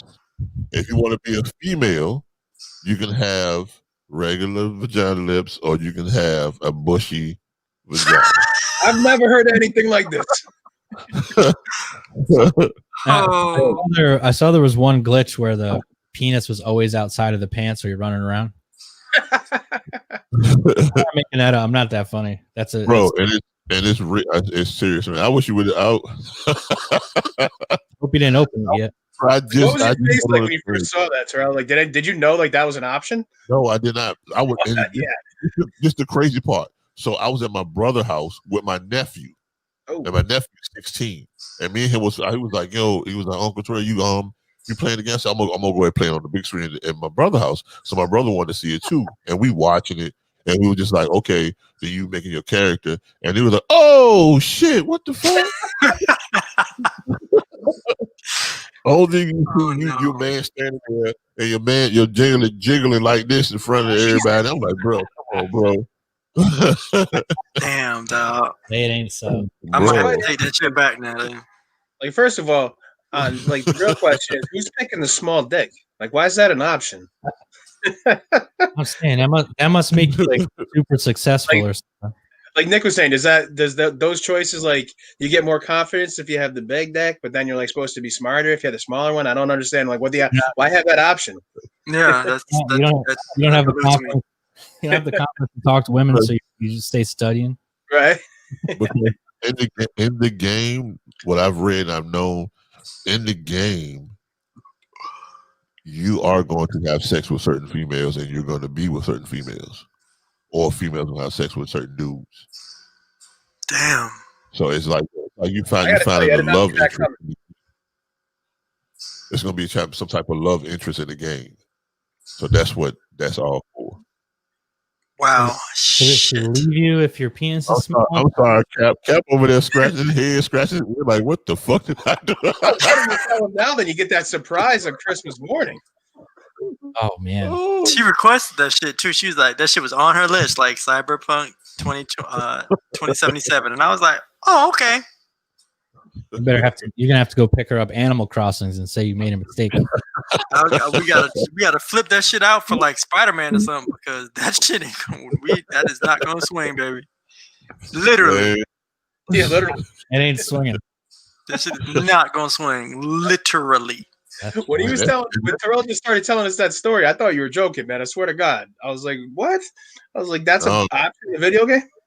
Yo, imagine back on like N64, you're playing a WWF game and choosing your outfit, and they're like, how big do you want your schlong?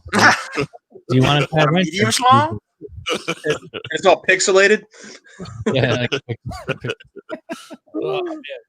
I think that's hilarious. I don't see the point of it. There must be something, because everyone's gonna choose the big one, so there must be some benefit. Maybe like halfway through the game, they're like, "Oh, I have like a cybernetic vagina, and only a small penis will work. So you get the gold box, literally." Wow. Imagine being the guy that had to code that in. But like I said, the game is good, bro. The game is good, but it's a lot of the adult content. Is it a shooter? Yes, a shooter.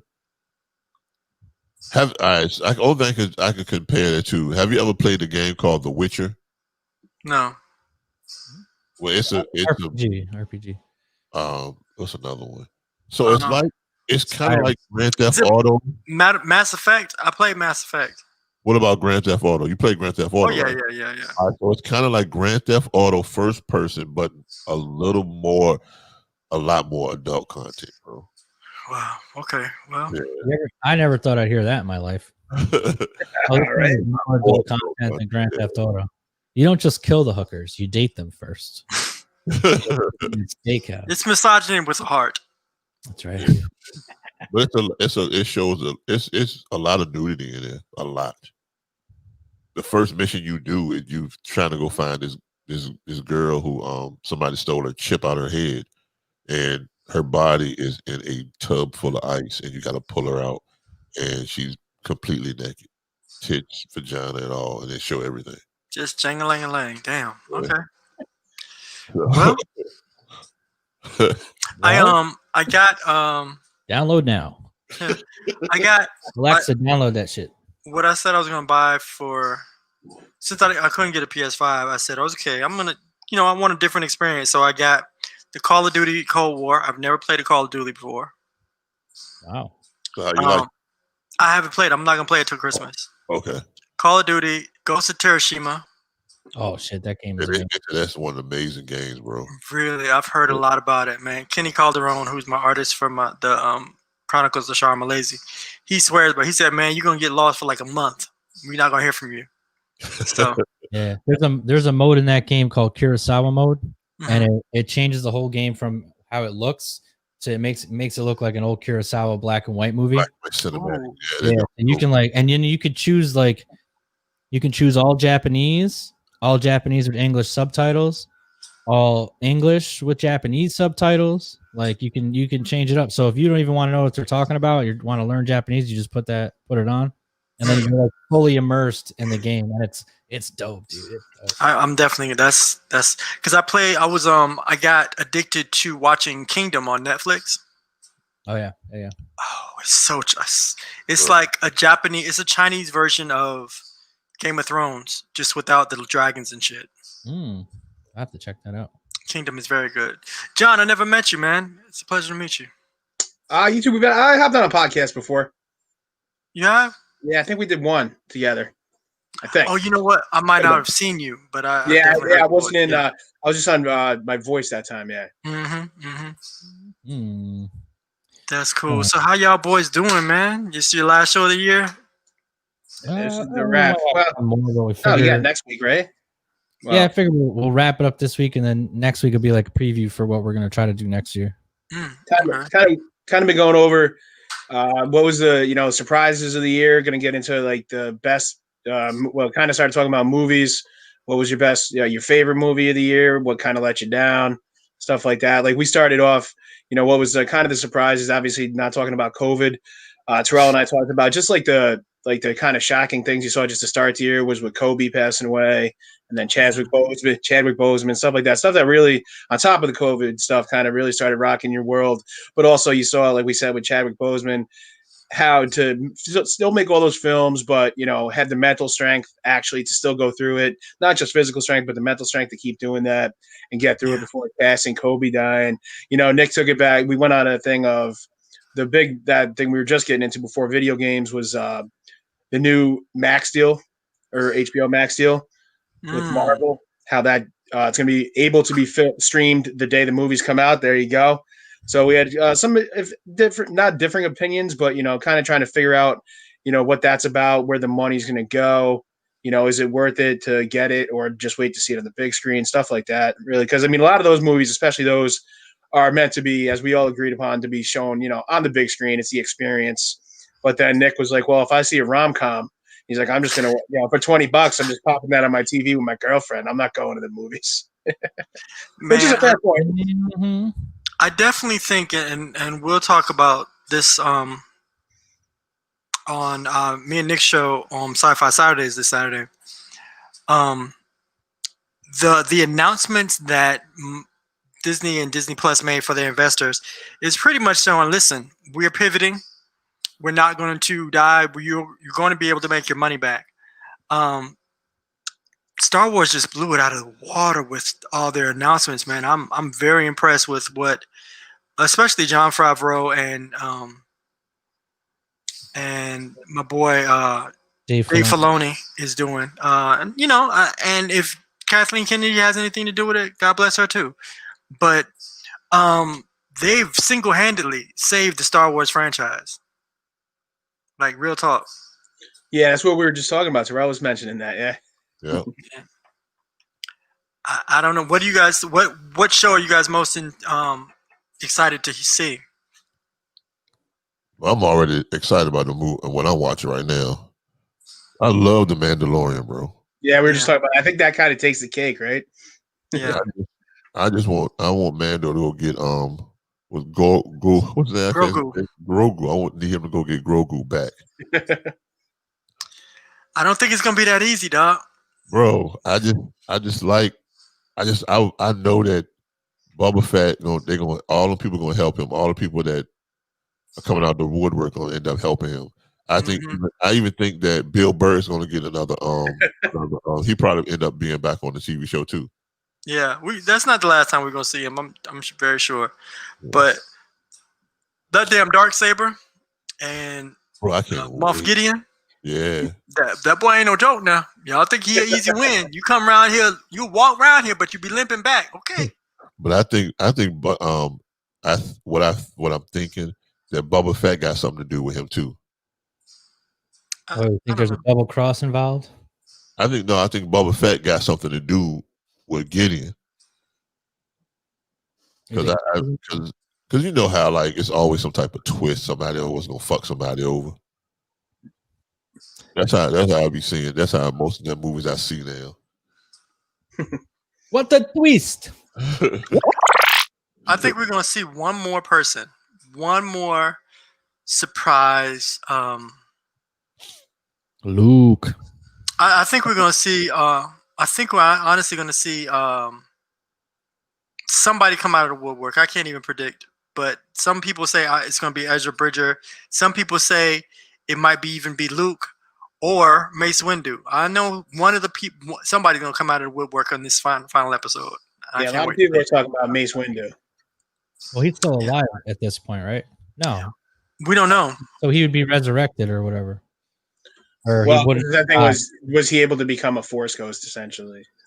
Well, no, because like even Sam Jackson said it. Like, you know, Jedis can fall from high heights, and we never saw him hit the ground. So like, I might be alive. Bring me back, motherfuckers. But I'm just thinking about that too, because Palpatine got thrown out of there. Darth Vader threw him out the thing. So Palpatine, we thought he was dead. But wasn't that a Palpatine clone? I think so. Yeah, I mean, like who he threw off was in the story at the end of it. Yeah, it was a clone that was thrown off. Yeah. So I'm honestly really interested. I'm really excited to see what they're gonna do with the Landau series. You think they'll get Childish Gambino? Man, I would love if they were to get my boy, man. That would be dope as shit. Donald Glover. They might not be able to no. Because, you know, I think one of the most underrated movies that they did in this last sequence was the Solo movie. I loved the Solo movie. I was talking to a couple people Friday, and they were saying that they think that has been the best one to come out recently, the Solo movie. You know, of the films, yeah. I mean, between that and Rogue One, I loved those joints. I think Rogue One was stronger. The Solo movie to me had some corny shit though. It was corny. Like, what's your name? I don't know. Well, who you with? Just me. Okay, Solo. Like, easy. Give me some wine. But you know, I think Ron Howard did a great job in investing a little bit of the camp that the original series had. You know, if you go back and look at New Hope, you know, somebody moved this walking carpet was a corny ass line, dog. Right, yeah. But in 1977, that shit was like cutting edge. Yes. Hey guys, come on, move this rug. You know, come on now. You know, I will say I collect. Well, I did up until recently. I collect like some figures, right? Mostly Marvel. The only Star Wars figure I have is Donald Glover is. Yeah. I had to get it. I'm like, I'll just sit him up here and I'll just be like, this is America. This is Coruscant. You know what I'm saying? Yeah, he is dope. I love the idea of that. And I'm honestly really excited to see what they're gonna do with that show Acolyte, which is a show about the dark side. That's possibly really dope. Yeah. That could be interesting. Yeah. I like the Is that the one with the dark? There's one about like troopers that defect too. It's like it's called like something squad, or I don't know what it's called. That's the wild Wild Pack. I don't forget the name of it. But it's like about some of the stormtroopers defect and they go on their own missions. Yeah, and stuff. they have like darker armor, right, or something. So somebody was talking about it the other day. I heard. Yeah, that's an animated series. It's going to be an offshoot, kind of like a sequel to Clone Wars. Okay. Well, all right. That reminds me of it's like Suicide Squad. Yeah, kind of. Mm-hmm. But the animated thing reminds me of the Marvel's What If. Did you guys see the trailer? Oh, wow, that's gonna be amazing, man. Yeah. It's gonna be really, really cool. I think they got one of the what ifs is what if T'Challa became Iron Man. It's like, oh man, that's gonna be really dope. No, I think the one is T'Challa became Star-Lord. Yeah. What if what's his name picked him up instead of Star-Lord and took him around? That's gonna be cool. They're doing the Marvel Zombies. I gotta ask Big John about this. They officially released New Fantastic Four. Oh, really? I know that's their villains are your favorite, but they officially released that movie's coming out. So yeah, well, they dropped the ball a lot too much on that for me. Yeah, but not MCU. And the guy who's directing is the guy who did those 2 Spider-Man movies. So yeah, I mean, are they gonna screw me on Galactus again or what? Get Galactus, man. I'm talking about Doom, bro. They need to make Doom like Doom is that dude, man. That's all I can tell you. Doom is the best bad guy I ever came across, man. Yeah, I like that. That's the dude. That's the dude. That is the next big bad. I mean, Doom has been everybody's villain in almost every. Like he's been an X-Men villain. He's been an Avengers villain. He's been a Spider-Man villain. Yep. Like Doom is the across the board villain. They did say too that the Falcon and Winter Soldier, a couple of the episodes take place in Latveria. Oh well, there you go. I mean, I kind of they're at least teasing it. So we're gonna see some Doom bots. We gotta see Doom bots. We gotta see some Doom bots. I like to see some Doom bots. I like to see them be like one of the next big bads. But yeah, I've heard so many crazy theories because of all this, like the Spider-Man news that has been out. Have you guys heard any of that? Like I heard about it. They're bringing back basically every Spider-Man actor and every villain actor to the Spider-Man 3 movie. So, Willem Dafoe's coming back. Jamie Foxx is coming back. I haven't heard Willem Dafoe's coming back. Alfred Molina's coming back. I heard that. All 3 of the Spider-Man are coming back, or the other 2, Toby and Andrew. And I'm kind of thinking it might be like a Madam Web thing where they just kind of do flashbacks into different dimensions. But I mean, you never know. It could be like a Sinister Six made up of like the top villains. You know what I mean? Of all the universe, and all 3 Spider-Man have to fight them. I think that'd be sick. You know what? I'm gonna be disappointed is if we watch the whole movie and those 2 are just in like the additional clips. I'll be like, man, come on, dog. Yeah, that's what I'm saying. They'll be like eating pizza or something stupid. You know, it'll be in 2 minutes of the movie at the end. That'll be like, wah wah wah. Wah, wah, wah. Thomas Harden Church too. Thomas Hayden Church. Yeah. Come back to Sandman. Really? Yeah, they're bringing them all back. They have to be small cameos. There's no way you could fit all those people in a movie. Yeah. Oh, you pay all those people. Yeah, they're paying them. I guess it makes more sense to bring them back than to recast for a cameo. You know. Yeah, that definitely points toward a really, really small cameo, which I'm like, man. Yeah. But it is if it plays out like it's an old video game called Spider-Man Dimensions, I believe. Oh, I love that. If it play out like that'll be pretty cool, man. Because then we have a whole bunch of different Spider-Mans at the time. Dude, that's actually a good idea because that way that game worked is like you'd beat like a level and then it would go to the other world and you'd beat the other Spider-Man.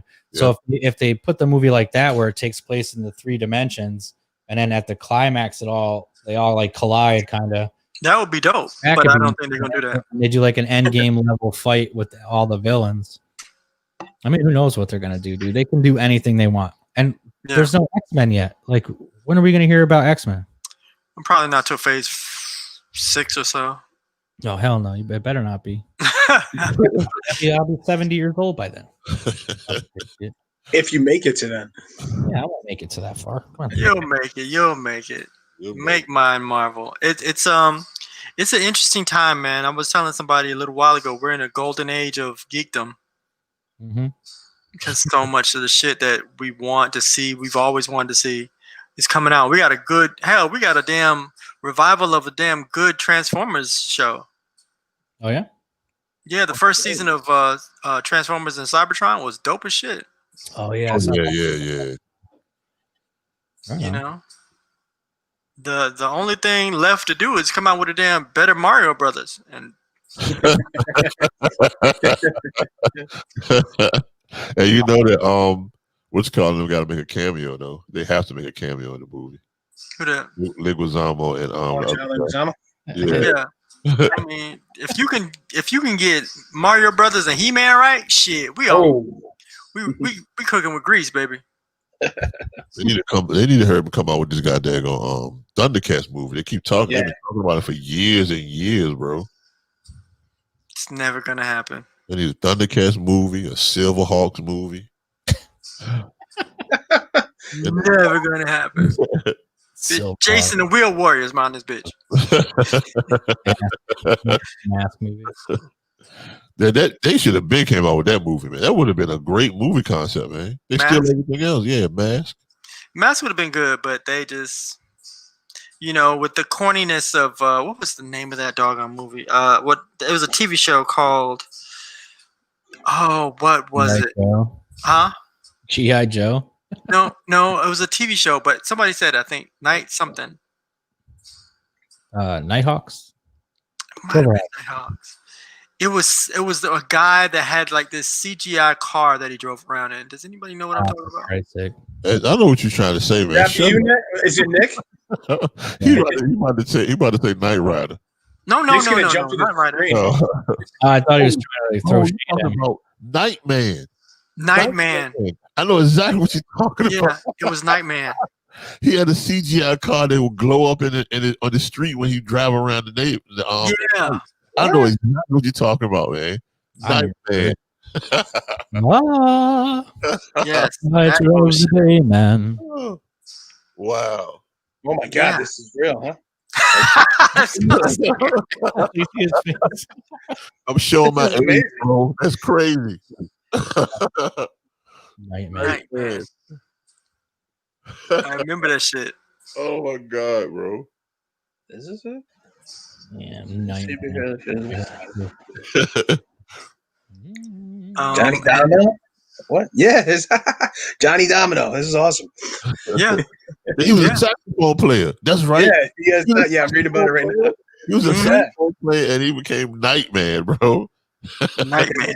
His Miata got hit by a runaway cable car. And he, was stuck by- and he got the jump start effect. This is awesome. I have to watch this. Yeah. Nightman. I'm gonna drop another piece on you. The first appearance of the first appearance of Courtney Cox? Might have been her first or second series. Misfits of Science. Bro, that's a old. That was like a You're showing your age here, bro. What's it? Like a, Actually, Nick, that last one was from 1997. Oh, well, that's why I didn't watch it. Misfits of Science. That's what now I'm getting back on your ass. Wow. Yeah, this is worse. I was 2 years old. Jeez. What's this Oh, about? man. Superpowered humans and their madcap adventures. That's a good. All right. so it's almost like it was mutants, right? Yeah, it was almost like essentially they were. Yeah. Mhm. Misfits of Damn Science. The standout stars from that show were Courtney Cox Yeah. and the guy who played the Predator. Yeah, yeah, I know exactly. Yep, I know I exactly. can't remember that brother's name. That's crazy. That's wild, man. Yeah, they had some interesting shows. I was born in 1975 and I was raised in the 80s, so all that crazy kind of shit. Freddy's Nightmares.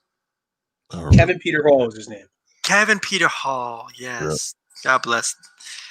God bless. Yeah. Yeah, he was also in Harry and the Hendersons. How about that? Yep. He was Harry and Harry and Henderson. Yep. 7'2". That's a large man. That's a big man. Yo, not to throw y'all completely off. last thing. Do you guys hear? Like, I read an article or one of those like YouTube posts about how much controversy, how much people hated Alf. Hated Like, Alf? Oh yeah, man. The cast of Alf. Oh, they hated that show. Yeah. Really? Oh yeah, they hated it. Yeah. But Because it they're was playing second fiddle to the fucking- For like a puppet? Is that why? Yeah. The long They were throwing hours. shade at a puppet? Yeah, they hated that shit. Around here somewhere. I don't know what I did with him. The dog got a hold of him. I got him off eBay, an original like 83 Alf, and then the dog took his eye out. Is that why they've ruined my childhood by like not giving him a proper ending? All of a sudden he's going away on this ship, and then I'm like, what the hell happened to him? Yeah, they were like, that was a ploy by the makers of. They're like, oh, if we end this season with a cliffhanger, they have to bring us back. And the network said, no, the fuck we don't. Yeah, right, exactly. I was lost for years, wondering what happened to Alf. But if I'm not mistaken, then they come out with like a movie a couple of years after that, like down the line, like explaining what happened to him or something. I thought maybe I think Alf movie, but it was like not nobody gave a shit They anymore. came out with a movie and it was only released in Europe. That's how bad it was. That was really bad. That's funny. That's crazy. All those actors in the 80s were like drama queens, bro. Like the dude who played Hannibal Smith, what's his name?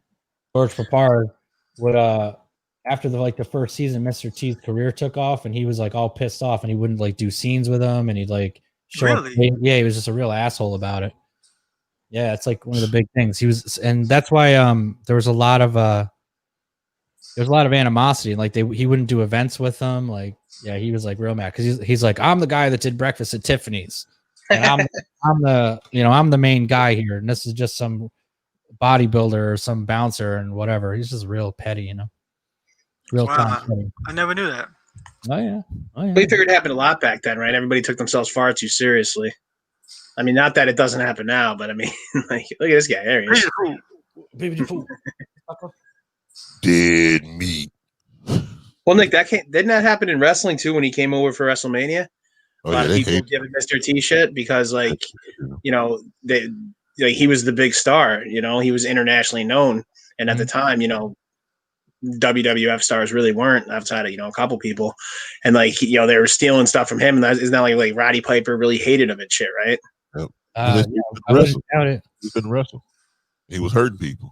Yeah. Man, I miss that. Where's Mr. T? We got to get him on a podcast. I know he's not doing much right now.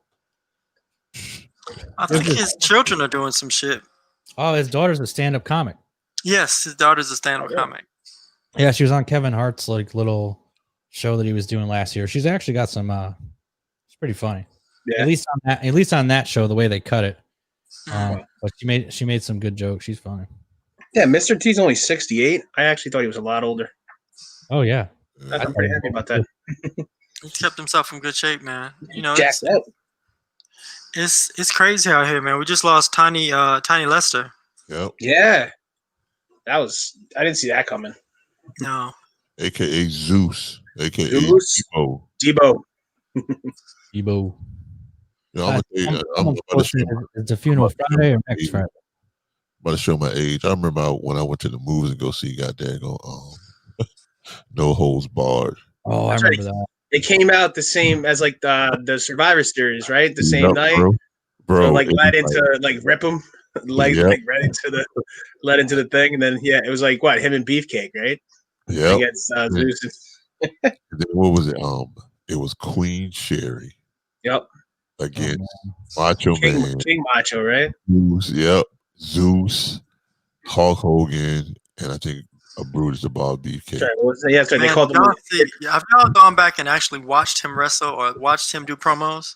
Yeah, it's not terrible. He just breathed really hard. He's like, it's the human wrecking machine, they called him. It was terrible. Just hitting himself in the chest, cross-eyed.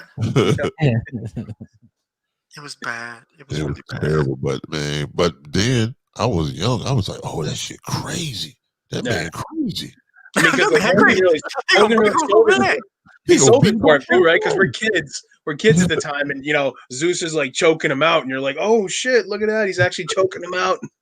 Yeah, we still thought it was 100% legit at the time. Oh yeah. Absolutely. Like, oh my god, he's gonna kill him.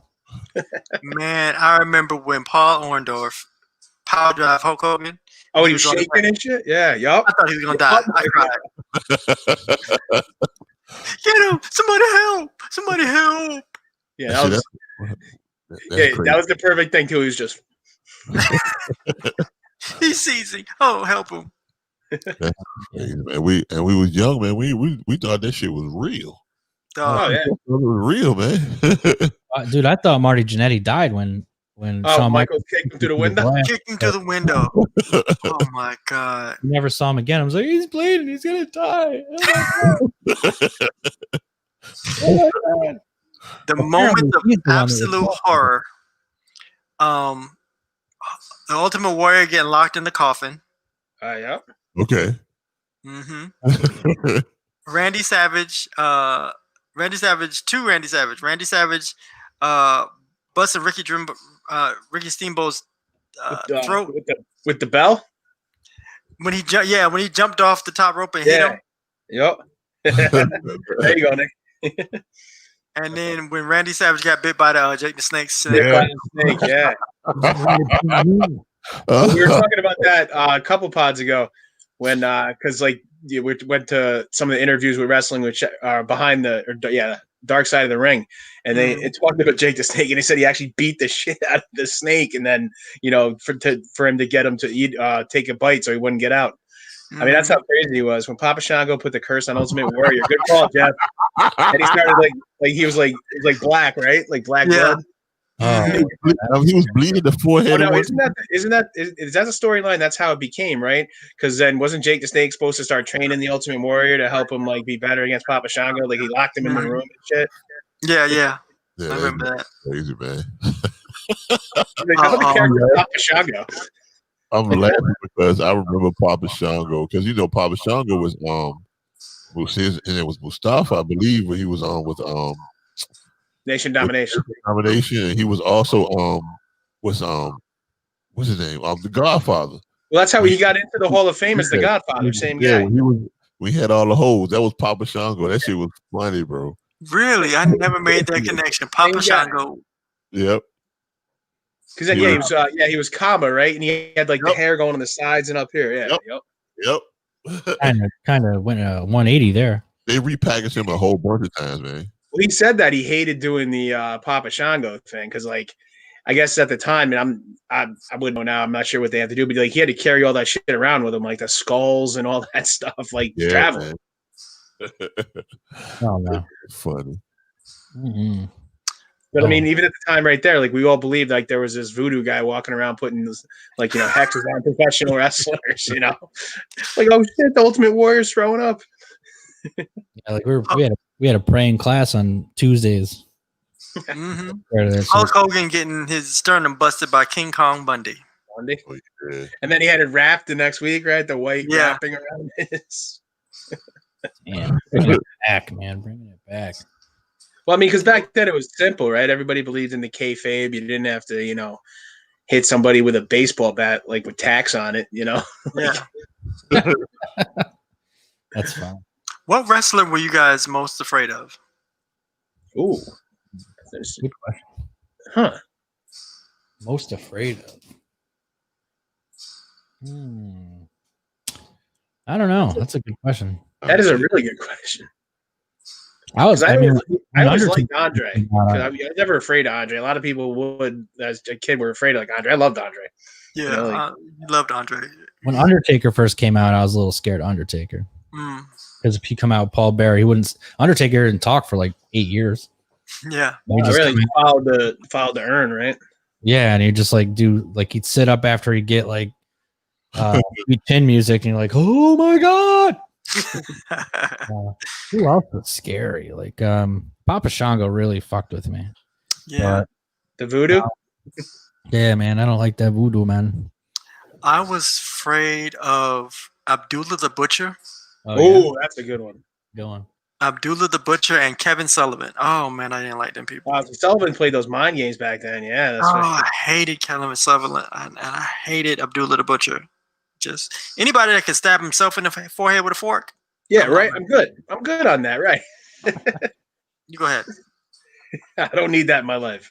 No, I don't need to. I'm good with you stabbing yourself. Because if you stab yourself, what you gonna do to me? Mm-mm. Right. Yeah, watch out.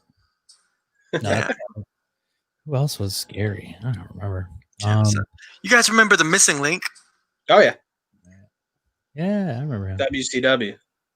The Rooster was pretty scary. The What? Red Rooster. The Red Rooster? I don't know. I was just trying Terry, to. what's his name? I forgot his name. Terry. Chris Benoit is pretty scary.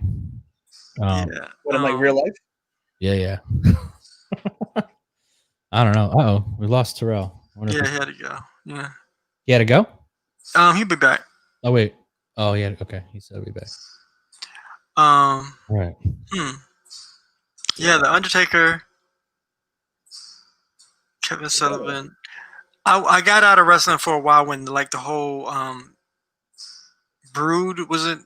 I can't remember that. Gangrel and them. Yeah.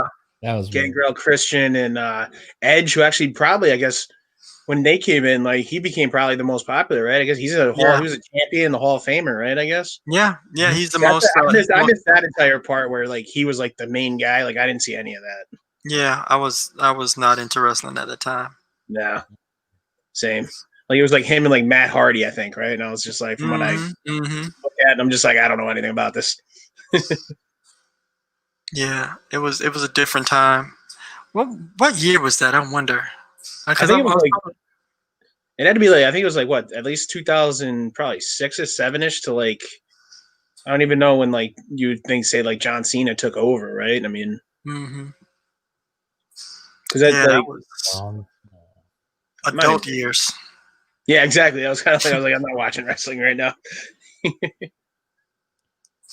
Adult years for real. I just love the idea of like the Undertaker locking the Ultimate Warrior in the coffin. What was the show that they had? Was it The Funeral Parlor? Yeah, that's what it was. Yep. The Funeral Parlor. I remember. Man, this is bringing it back. Well, yeah, because all those shows were great. I mean, which is a lot. I think they tried to bring it back recently from what I've seen. Like I said, I don't really watch it that much, but like The Miz had his own kind of interview thing and stuff like that. I mean, that was a segment, those segments back then where like they would announce something like, again, it starts in the beginning with like, Piper's Pit. And then, you had everything. Shawn Michaels had the Heartbreak Hotel. Like these things were, pretty good. Whereas like, but again, like they didn't really have writers at the time. So like to tell them what to do. So those guys were working on their own material, which is probably what made it better, as opposed to now, those guys, a lot of them don't even have their own material. Like they're told what to say. So it's kind of hard to like you're getting this character and your lines written for you. Yeah, it's it's a decline in the talent, I guess. And I've heard the theory that that McMahon won't let anybody become as big as The Rock or Stone Cold or anybody else because he doesn't want the WWE to be owned by one specific talent. And I think that's definitely the wrong perspective to have. I agree. That's interesting perspective, considering they bring him so much money even though they're gone because he doesn't own all their merchandise and everything. Well, I think only a couple of them. Like I know I was reading something recently. It was actually in a business page, and they were saying, "You guys remember Ryback? Yeah, huge guy. Feed me more." I guess he's in a huge lawsuit right now with the WWE because trying to get back like that stuff because that's his actual last name. So like, he's not allowed to trademark. He can't go by Ryback. He can't go by this. So I guess he has a lot, and I guess he's winning right now supposedly. That because it's like they said that the character Ryback is theirs, even though it's his real last name, and it's like, well, what the fuck? like he can't like promote himself as Ryback. That's interesting. Gotta watch them contracts. Yeah, I mean, like I guess you'd say like The Rock. I think it's like what The Rock and Stone Cold. Only a lot of the top guys only have their own rights and stuff, right? I think people throughout the years, like I mean, Nick, like say like we always talk about Bret Hart. How long did it take him to get like his stuff? Oh yeah. Yeah, I mean, McMahon's got to own. But I mean, everything. that's any business, though. I guess, right? If you sign the contract, like music, I guess, do they own you like your masters, depending on what you sign and stuff, or? Yeah, and that's part absolutely. of it. And they screw you. I was reading. Who was it? I don't know if we talked about it on our show before, but they said like Halsey or something. signed her deal. I think it was her, one of those big pop girls, signed her deal before streaming, and then like, Yeah.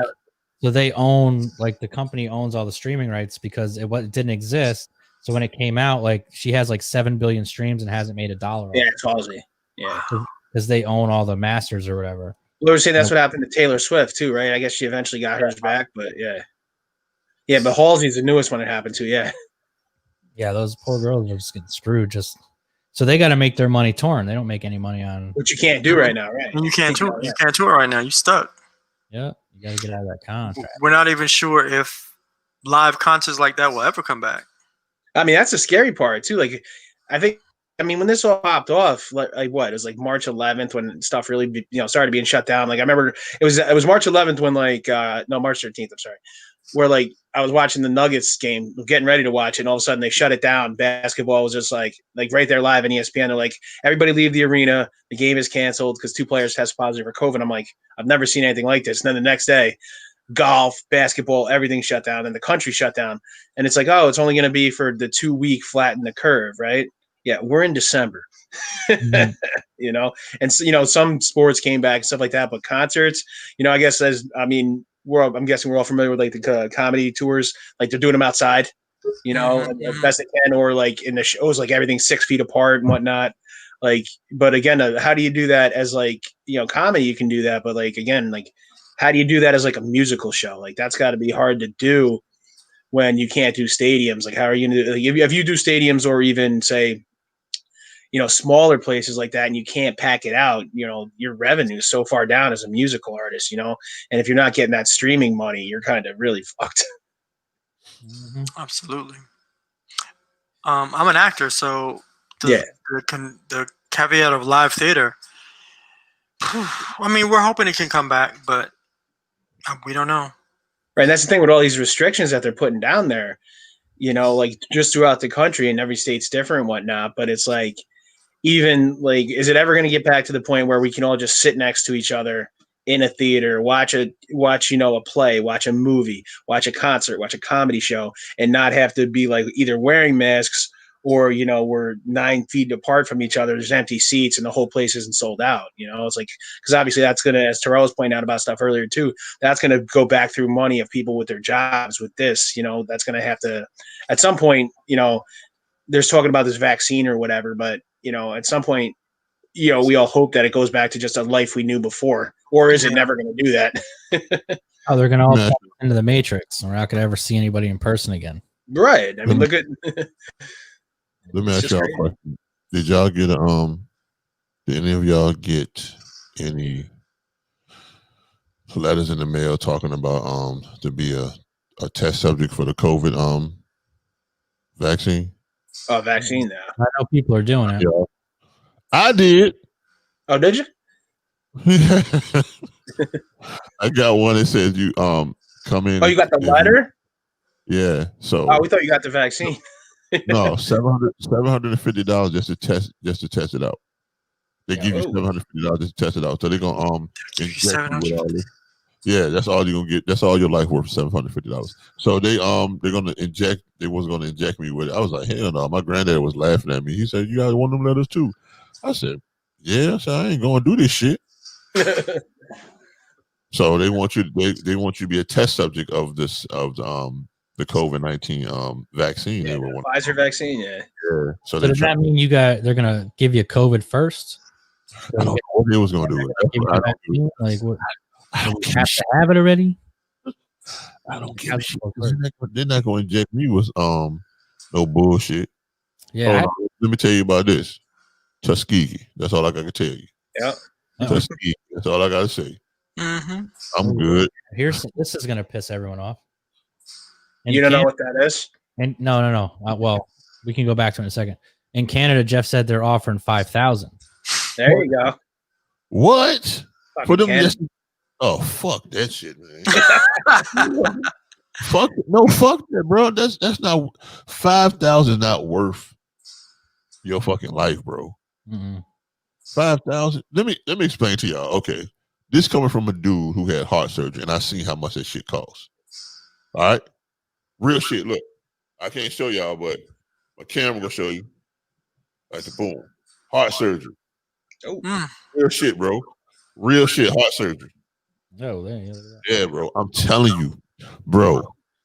They do not tell you how much your organs really fucking cost, bro. Your body is worth a lot of fucking money, bro. This is no lie. I hate Amazon, but they help me out, bro.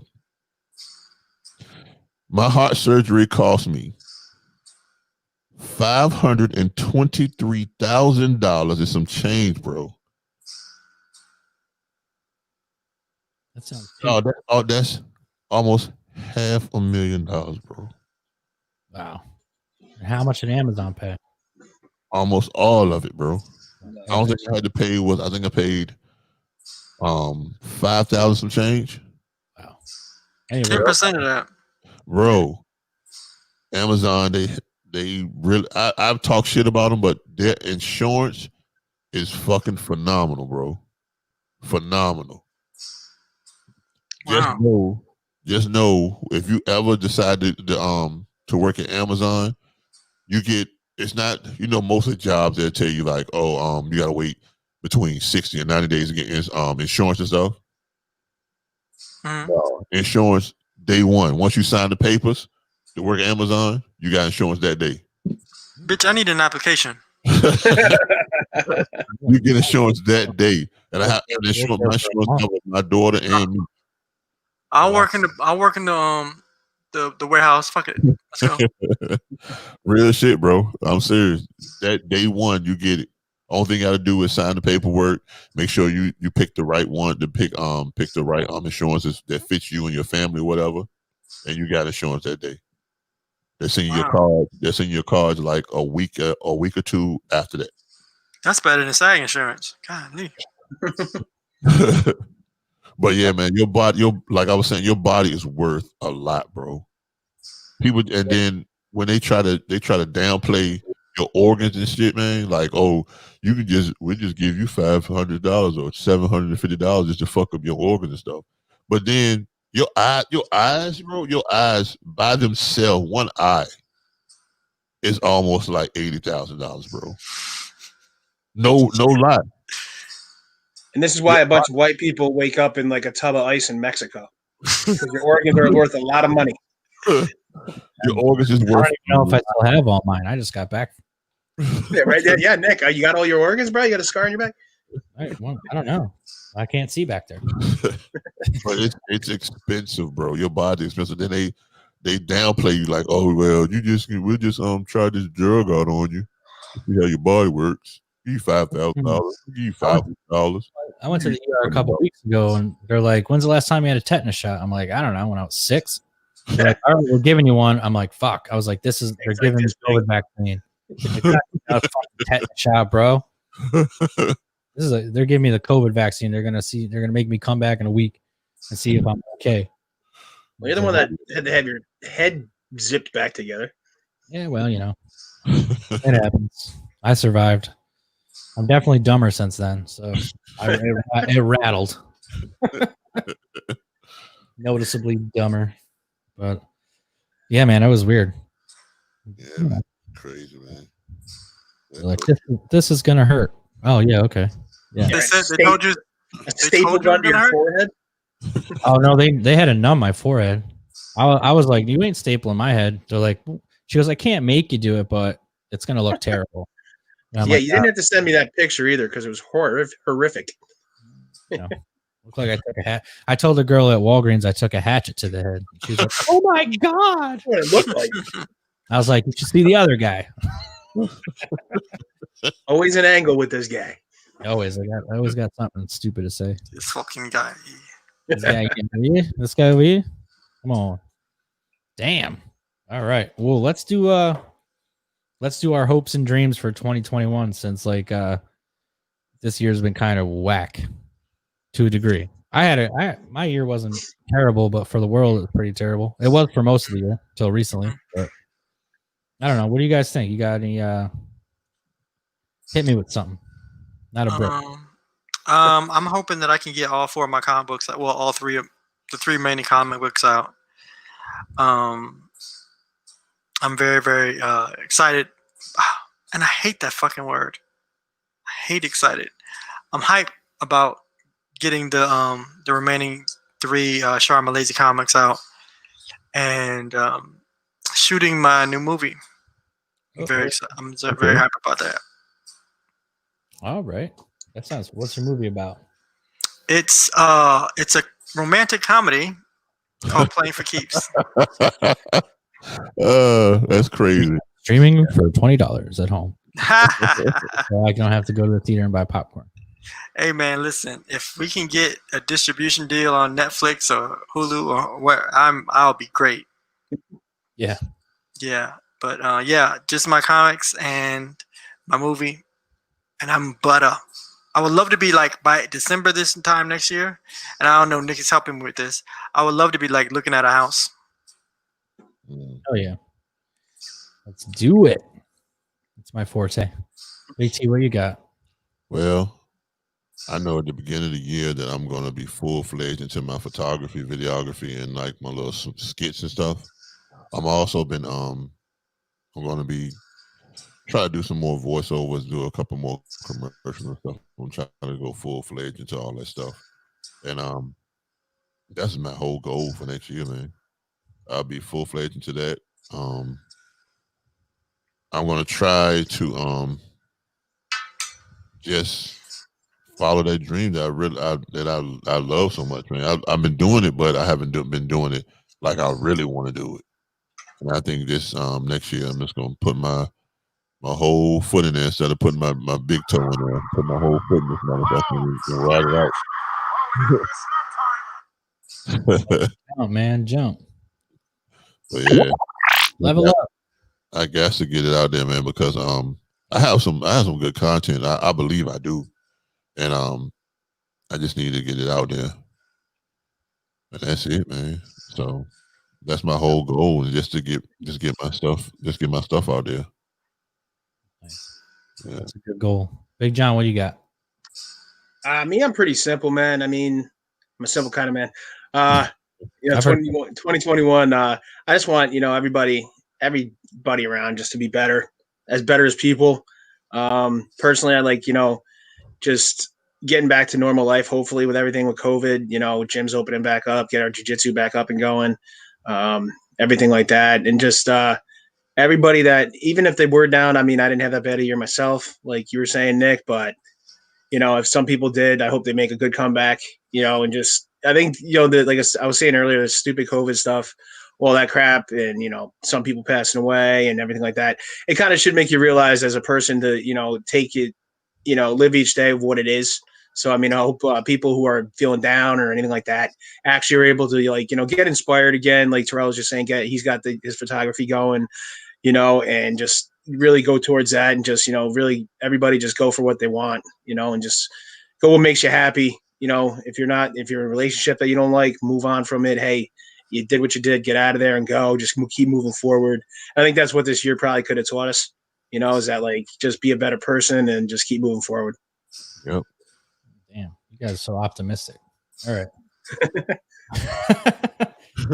Man, it's always a tough crowd with you guys because I'm just like, no, I mean, I think I'm looking forward to this year. I think, on a simple, stupid note, my car that I've been working on is almost done. So it's been 3 years I've been working on that thing. I'm hoping to get. The guy says I'll have it back by Christmas, so I'll put a bow on it. Job well done, right? And then like my goal and my immediate goal is to actually get my broker's license and just open my own company. Not that like my company now, it's just me and the broker, but I have that, like, there's something inside me that always wants my name on something. So I mean, if I can just put up the sign that has my name right there, Nick's Real Estate or whatever it is, I feel like I accomplished something. So, and that's easy enough to do. So I'm going to try to do that and then just try to make it successful. Try to make this podcast successful. Working on Captain Wade's, he just got signed to a TV streaming deal for his show. I'm going to be on that. So try to make that successful. So, we're trying to do big things. And you know what? I have noticed though. I'll put everyone on the screen for this because this is open forum here. I have noticed the last like 2 months of this year, a lot of great things have been happening to a lot of good people. Like it's almost eerie because it's been a really bad year. But like I'll take my brother for example. He's wrestles, right? Hasn't been able to wrestle in 6 months. He put an audition out for his first film role and he got it. Yeah, I saw that. He put his audition out for his second, or he put his name out for his second one and he got an audition. He put his name out for his third one and Ben Stiller handpicked him to be an extra. So it's just like, boom, because I like his look because he's like 250 pounds with a blonde mohawk. Like he fits like a certain, like an archetype that you need for certain things. So he's just like nailing it. And he's been acting in the ring for years. Like it's like second nature. A lot of the stuff. Who else has had something big happen to him? There's a couple people. I mean, like even Captain here, end of the year, he got a TV deal. He's been doing a show for 4 years, and they want him put him on all the streaming platforms, PlayStation, all these other things. Big T's launching his business. Like things are on the come up, and there's a lot of other people that they're starting their businesses, or I've seen a lot where a lot of people's businesses slowed down to a degree, like so much. And then they went and got like new licenses or added to their education. And now their businesses are like, they have 3 times as much stuff that they can offer. Yeah. So, now that it's starting to open up a little, at least in some places, they're like income stream is going to triple. You know what I mean? So a lot of people took the opportunity of sitting at home where you could have done nothing to better themselves. I mean, the only reason we're even able to do this is because we had all the free time and now we got the whole thing set up and it's ready to roll. So I think 2021 is going to be really good for a lot of people. Hopefully this goes away to a degree and there's less people getting sick and passing away and stuff because that's horrible. But you got to try to keep it moving. Yeah, there has to be some light on the other side of the darkness, and I think what we've done in the darkness, when we've been secluded and quarantined, and we've just been in our little cubbyhole, the idea of the fact that we've been working on the things that will make it better for us when we come out is so much better. It was a necessary, definitely a necessary evil. All these people losing their lives and us being so afraid and so secluded from each other definitely gave me an appreciation for life and people. I went on a date for the first time all year, like last week. Well, I need to go ahead out on a date too and stop being afraid. I just don't want to deal with the shit though. Yeah, man, I was like scared, but I was like, and it was a blind date of all those on top of it. That's even scary. Go ahead. It was a blind date, dog. But when I saw her, I was like, ooh, there is a God. Mm-hmm. Damn. It was worth it. It was worth, and it was just like such a metaphor on our lives this year. Like I had to step out on faith and just be courageous enough to see what opportunity was out there after all this time inside. And I did, and it worked out great. Hallelujah. But will there be a second date? Oh yeah, we were already like, yo, I want to see you again. She's like, I want to see you too. So I was like, dun, dun, dun, dun. I got this. Wrong one here. How about this one?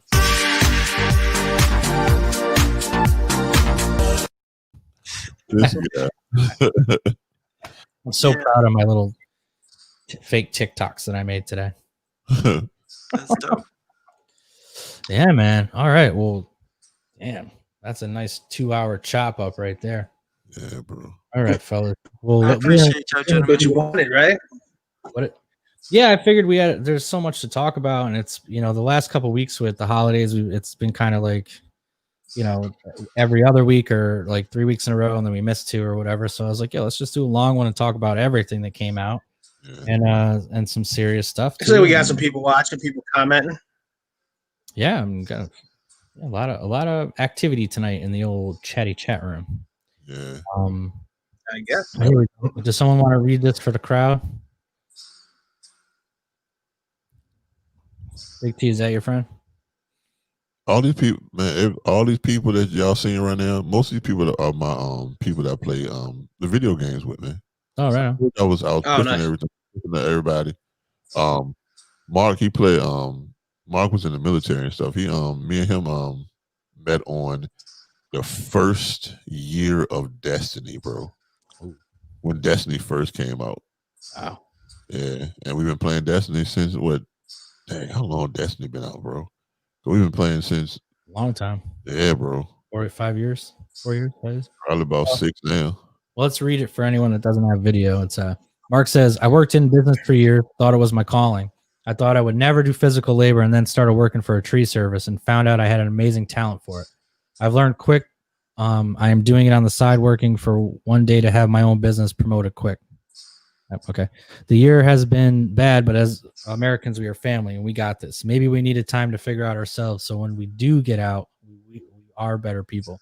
That's like preach, bro. That's exactly that's the way to put it. You know, you gotta it's not how you act in the light, it's how you respond in the dark, right? Did I just make that up, or I might have stole it from somebody? That is great, man. Yeah, I say all this like uplifting shit, but then I'm gonna go over there and cry when we shut off the You're gonna cry when you get in the car. Get in the car. We don't cry. I ain't worried about it. My grandmama gave me that chain. Yeah, but we all gonna ride down the street like this. Yeah, red. You know, we gotta do this shit. All right. Well, this was awesome, dude. It was nice hanging out with you guys. We got to play our new graphics. Here's some nice stories for next year, and we'll be back in a week. We're gonna be talking about like what's coming up. Yes, you know, sir. holler. It's great to see you guys. Fuckers out. Appreciate it, bro.